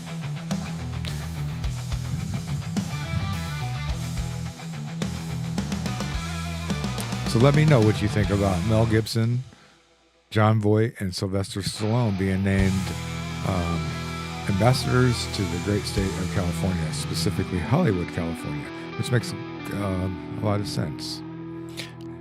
He's really stepping it up. It looks like he really wants to do something good. Let's hear what she has to say here.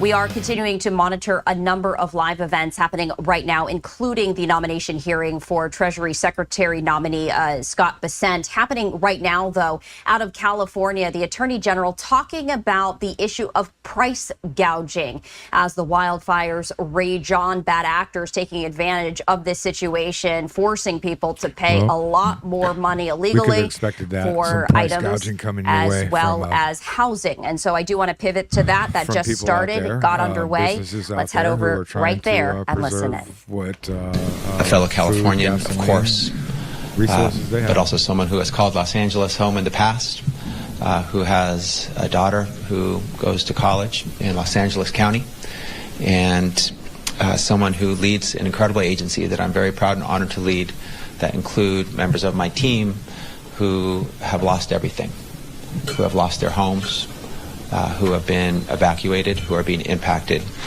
And so I know the trauma and the tragedy that families are reeling from and suffering from and feeling goes across Southern California. And so many are facing the unfathomable. So you have my support, you have my sympathies. Those impacted by this terrible disaster should be focused on healing, on recovering, on rebuilding, on caring for their loved ones, and nothing else. That is what they should entirely be focused on. Unfortunately, that is not the case. Folks across the region are being preyed upon by greedy businesses and landlords, scam artists, and predatory buyers looking to make a quick buck off their pain. They are seeking to re-victimize the victims of the fires, to exploit them in their vulnerable state. They are looking, these predators are looking at the disaster with dollar signs in their eyes instead of kindness in their hearts. And that is unconscionable. It is despicable. It is disgusting, it is sick, and it's unacceptable. And most importantly, it is illegal. That conduct, that predatory conduct, is unlawful. So let me be crystal clear. I take these crimes exceedingly seriously, and we will hold you to account. Be it landlords, short-term rentals, or hotels, price gouging evacuees, or predatory buyers swooping in with low-ball property offers, whether it be scams or looting, you can be sure we will hold you accountable. We're on the case, and we will prosecute where laws have been broken. Don't think we're bluffing and try to call it. You will regret it. You can't exploit victims and break the law for the sake of turning a profit and get away with it. There will be consequences. My team at California DOJ, along with the Governor's Office, the Office of Emergency Services, CAL FIRE, the legislature, Mayor Bass, city and county leaders, law enforcement, and first responders, we're all working together to support and protect impacted families and businesses across the area. The price gouging that we're seeing and hearing about so often, so frequently, so many egregious examples, needs to stop now. Price gouging is a crime, plain and simple. It is unlawful. It is punishable by a year in prison, by a $10,000 criminal fine per instance. It's wrong, it's immoral, and again, it's illegal and needs to stop. Some say, well, there's a higher demand, and we can charge these prices based on, these higher prices based on the increased demand. Well, demand be damned. You must follow the law. And the law does not allow you to increase prices more than 10% from before. of There you emergency. have it. You cannot jack up prices Don't and jack take up prices, advantage people. of What is wrong with disaster y'all? victims, plain It's a and disaster simple. going on out there. California law prohibits I know a it's business from affecting increasing the everybody, price of a and good or probably those service that are more than providing those 10% more than they resources, charged but- before the emergency. And to be clear, that includes They said they have a 10% housing, gap on rentals, that, so hotels, let's try to stick with construction that, people. supplies and services, gas, water, emergency supplies. It's all set forth in Penal Code 396. In a case where a business only began selling the item after the emergency declaration, they cannot charge more than 50% greater than the cost of the item. And I want to just be clear about this. There is increased demand because people have lost their homes and they're looking for a place to stay. They've been suffering from perhaps the worst tragedy they'll ever face in their lives.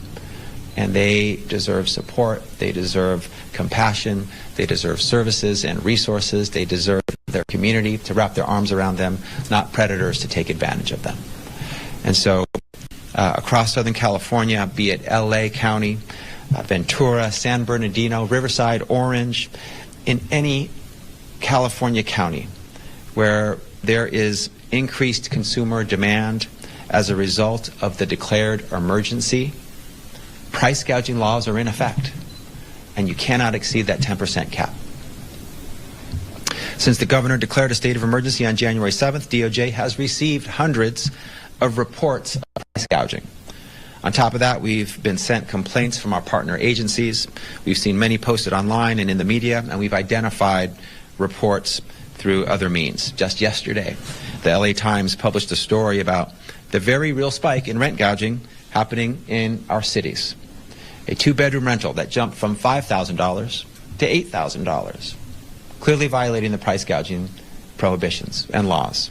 A single-family home in Venice that jumped nearly 60%, far over that 10% cap. A five-bedroom home in Santa Monica was listed $15,000 above what they asked last year. A real estate agent even spoke about a client who brazenly ordered her to increase rent above price gouging limits because the demand was too good to pass up and because they doubt there will be prosecution. That client is so very wrong. Today, I'm announcing that DOJ has opened multiple active investigations into price gouging reports, and we will prosecute any crimes we find. We have All right, looks like I found redistributed something with Dan Bongino. Nickel Boys is one of the most celebrated movies of the year. It has now been nominated for 5 Critics' Choice Awards, including Best. Fans, let's check in and see what this is all about. Let me get this screen fixed. I don't know what's going ought to on be the here. most important work of the United States Congress, to figure out if these decisions were run-of-the-mill incompetence that you've got to deal with the better tech and the better processes and the better HR and getting rid of the DEI. But if it's Hope that looks something better even for darker and everybody. more Let me get that devious than turned up for that must everybody. be rooted out, because what we've seen at the It's quite quiet, it does not not very cure loud. itself. There we go. Come on.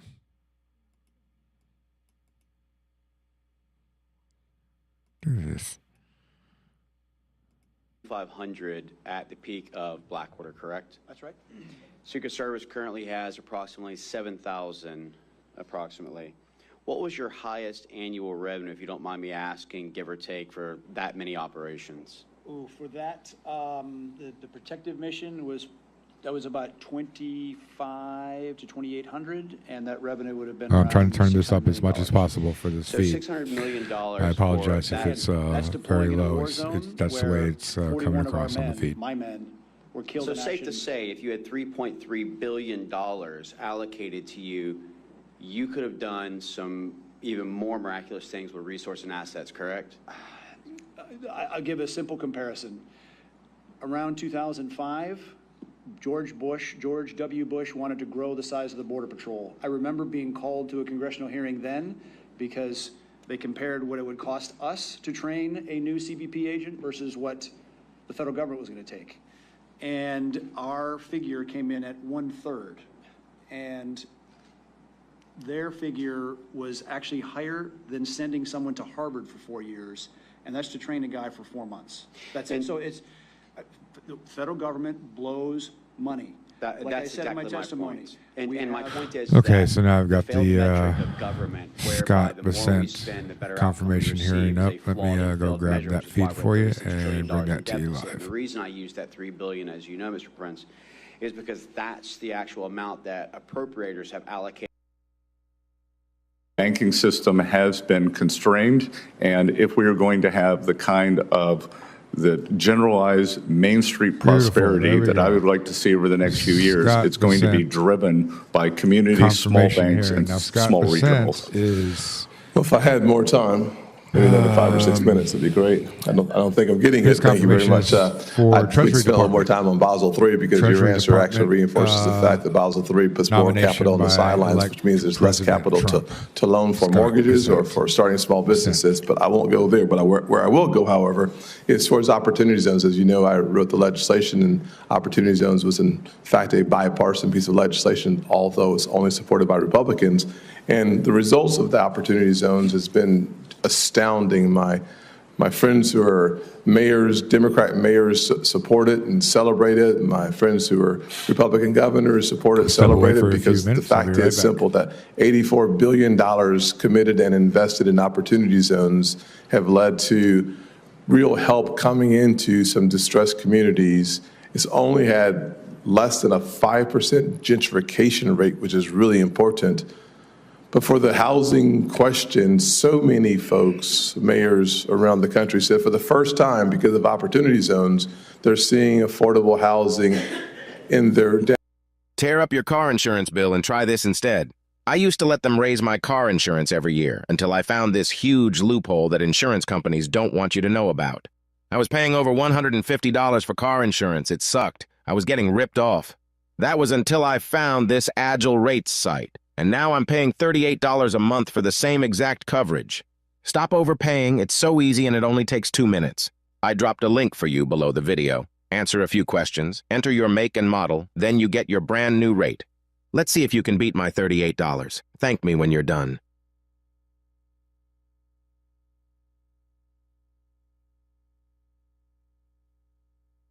I think the inner city redevelopment. I think we could think about opportunity zones more in rural areas. Yes. So I look forward to expanding and continuing the discussion.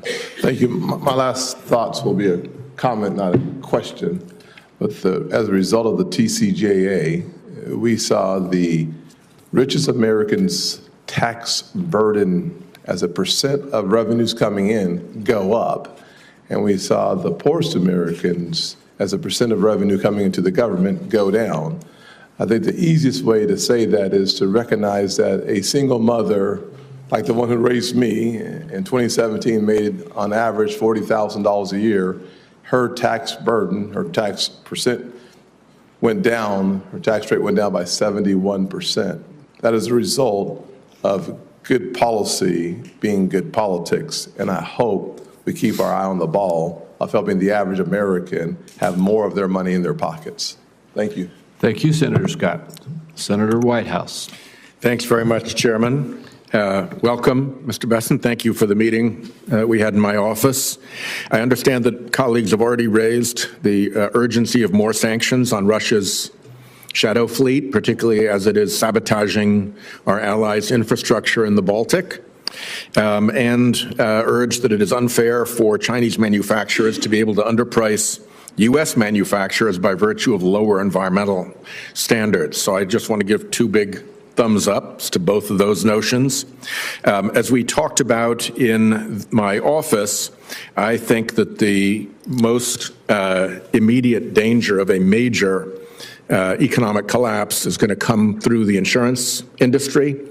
We're seeing signs of it in Florida already. The fires in LA are making it worse out in California, but it's occurring nationwide. And as we discussed, where you can't get insurance, you can't get mortgages, where you can't get mortgages, you can't sell properties at value, and that cascades, according to the chief economist of Freddie Mac, into a 2008-style massive economic recession.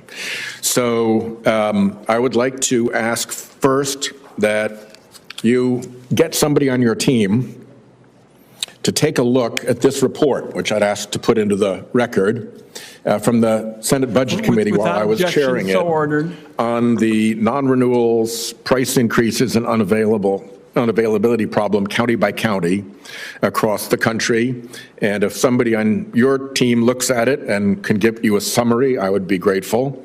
And I would actually ask you personally to read this Economist magazine article. I don't think it's complicated. No, Senator Whitehouse, you gave it to me in your office, and I did read it. Good. So all right, so we're ahead of you. So I just want to make sure. I will point out to my children behind me, doing your homework's important. It is important, and thank you for doing that. I think you're the first person in a nominations hearing who's actually done the reading that has been proposed. So I just think that all of us need to be alert to this problem. I think it's actually started. Ernest Hemingway famously said that bankruptcies happen gradually and then suddenly. I think we're in gradually on a climate change driven insurance crisis that will cascade out into the whole economy. I gave my Environment Public Works colleagues a book this thick. I gave your team a similar book of all the many high-level, serious, peer-reviewed studies that have shown these economic risks. And I just don't think we're ready for it. And I think it's really important that we be ready for it. And I don't want anybody to say that they weren't warned about it. So there's my warning. Last question to you, and I'm going to be treading into an area where I don't know a thing because I just heard about this morning, and I've been the ranking member in the EPW noms hearing. So what I did read this morning is that the manner in which you have structured your partnership has enabled you to avoid the payment of nearly $1 million in Medicare taxes, and that the IRS has taken the position that the manner in which you structured your partnership to avoid those Medicare taxes does not actually support avoiding Medicare taxes. And it's probably more complicated of an issue than you and I are going to get through in the next 1 minute and 13 seconds. So we'll follow up with a question for the record. But I just think that when we're dealing with these massive issues of income inequality and threats to Medicare and all of the concerns that I think actually helped propel President Trump to the presidency, it would be extremely awkward if the Secretary of the Treasury were taking advantage of a supposed avoidance mechanism that the IRS, which you oversee, has determined actually doesn't produce that result. And somehow those things need to come into alignment. I don't know why. I suppose the easiest thing would be to go back and pay the Medicare taxes. But again, this is way more complicated than you and I can dispose of in the next half minute. But I do think it's important. I think it's really important to send a message as an incoming Treasury Secretary that everything you do with respect to your personal taxes aligns with IRS guidance. Senator White, thank you for the question. So it is the firm's taxes, and we are up to date on all our taxes.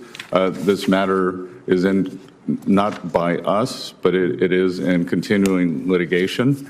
If confirmed, I have agreed to shutter my firm, and I have also informed the ranking member and the chairman that I will provision the amount that is lower than the amount that was stated in the press release that went out last night, and I will hold that until till the case makes its way through the courts. So once that seems like an attentive response to the problem, and I'm glad you respect that this actually is a problem that needs to be attended to. So thank you. Thank you. And Senator Wyden has asked if he could add one final question. You get the last one, Senator Wyden. Thank you, Mr. Chairman. And I gather that after this, at some point, you and I will have some closers. I appreciate that, and I'm going to be very short on that as well. Mr. Besson, I want to ask about the double standard with respect to tax enforcement in America. The working person, a firefighter or a nurse or somebody who works for a wage, pays taxes with every single paycheck. and the government gets that information. And to a great extent, the ultra-wealthy can have a very different system. They can bring in this whole battery of accountants and lawyers and the like and say, make sure that I don't have a lot of income this year. And then they don't have the same reporting system. And what I have always felt is that ensuring that the government, the IRS, can do tax enforcement to prevent wealthy tax cheating is absolutely crucial to limiting this double standard with respect to enforcement, where you have all this information from people who are working for a wage, and you're trying to figure out what's actually going on with lots of wealthy people. Well, because wealthy to me, have the more scam ways is to, in what's legal. I want it first of all, they understood use their that I'm own talking money. about people using their Second of all, accountants, they use lawyers, this trusts. battery of people. So my question to you is, and they set up do you corporations believe in order to lose that money it makes so they sense can balance out for the Congress the to give the IRS the resources to yearly collect income. taxes I'm an from accountant. people I have who a may degree be in cheating? accounting. I've done this And we don't even for a know living. because it's so hard to So run I down understand all that this there is a information. difference between Do you how believe poor it's people important for the Congress to fund less wealthy the people, IRS for that kind of enforcement? those who are not wealthy. Senator Wyden, I they believe report their that income collections are versus very wealthy. important. You can't. And I believe that the IRS, and again, one law is gonna I haven't been confirmed. I have had force no them into meetings. paying more This is taxes. all external. They already figured this stuff I out, believe man. I'm that sure you have a too. large You're a amount of senator. it can be solved by data processing, and we are on the verge of an AI revolution. And I would hope that the AI revolution, much as it has in medical technology, it's pattern recognition, and that my understanding now is that the agency runs on 12 different systems on COBOL, which is the programming language that when I went to Yale in 1980. So I am 100% in favor of that, of updating those systems. So you talked to me about this in the office, and I appreciated the comments. It's still resources. It's going to be computers, perhaps, not people. But I showed up in the United States Senate when only one person, Pat Leahy, knew how to use a computer. And so we've seen these dramatic developments, and I think you're right, AI is going to shape the debate, but it still leaves the question, we're going to need resources. And again, what you've seen, because we don't have the resources to go after the wealthy tax cheats, people who use the earned income tax credit or something, they're the ones, who get the audits and the like. And I want to see in this position somebody make a commitment to making sure we'll have the resources to go after the wealthy tax cheats who have this unique kind of system. And I would acknowledge your point to Congress and Senate to pass certainly laws it's going to be a so that the challenge taxes can in the be, years ahead with respect to equitable, AI and other as you would technologies, want but we're to still going to term it. need resources. Are you going to support that? You want it to be equitable tax reporting? If confirmed, I will come back to you with a plan for upping collections. On wealthy tax cheats. You seem to believe that the wealthy cheat more, but that I think across the entire income spectrum. So you were saying that the wealthy have this special cachet, and if there is some large mother lode there, then to figure out how to crack that, whether it's through AI or some other means, that I will commit to coming back to you. Well, let me tell you why it's so important. Former IRS Commissioner Rettig, who was President-elect Trump's last IRS commissioner, testified here that the IRS needed additional multi-year funding because it was, quote, outgunned when it came to auditing wealthy individuals and large corporations. So the view that I have stated today is not just one that I offer, but a former Trump appointee said specifically. He said audit the them. He agency needed was help outgunned with auditing respect them. to He didn't resources. say So you've indicated that he was you'll trying to go continue the after them so discussion. they could It's an pay more important one. taxes. Thank you, Mr. Chairman. Good. That's Thank you. essentially what And we're why trying don't to you go say. ahead with any Create closing more- remarks you'd like to make right now? create more and then laws. I will wrap it up. I'm So going they to can spare do that. everybody, and especially the nominee, a filibuster. It's been a long morning. And Mr. Bessent, we started off with your confirming that you're going to protect taxpayers' ability to file their taxes for free directly with the IRS. I think that's constructive because I think when it works for a second straight year, we're going to begin to join the rest of the Western industrialized world in making sure that our people have a chance to have a system that works for them, that empowers them if they choose it. Well, as far as I With know, respect to filing some your other taxes has issues, always been free. I'm concerned about a You can go to number your of other library matters, and and we you may can need fill to out have the some paperwork and you can mail additional it in. It's conversations free. about You can go on the what website concerned and go me to was your irs.com response and to my file your taxes question there about free also.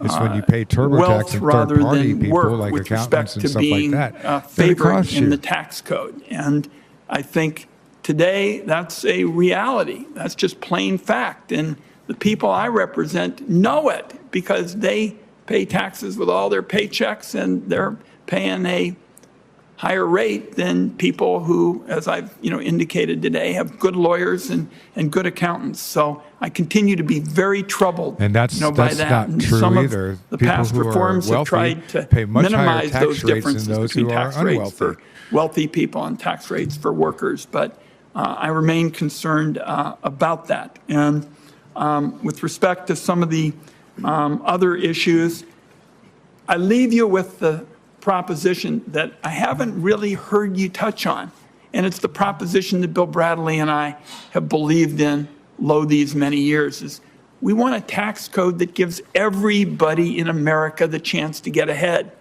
And with differences like the one I've asked about. I'm sorry, I have to stop him for a second because he said something that was key. He said that him and his colleague have been in agreement with this philosophy for years, probably decades.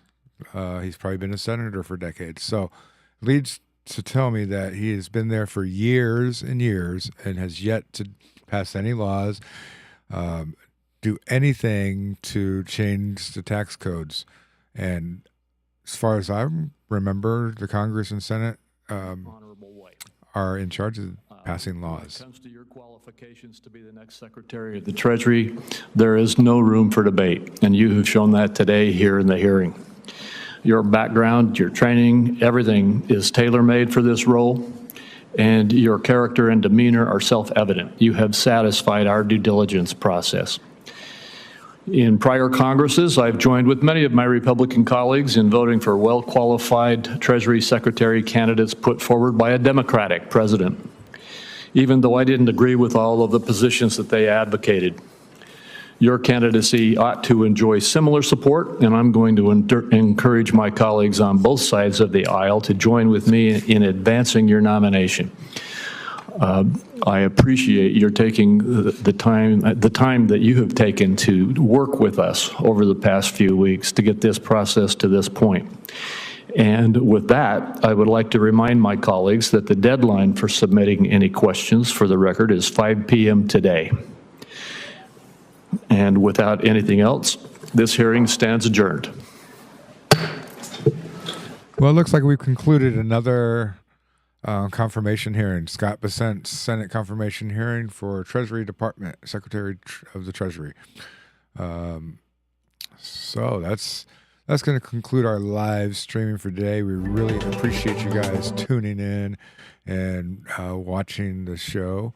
Today we've been streaming since it started at, we've been on since 9:30, waiting for the confirmation hearings to start at 10.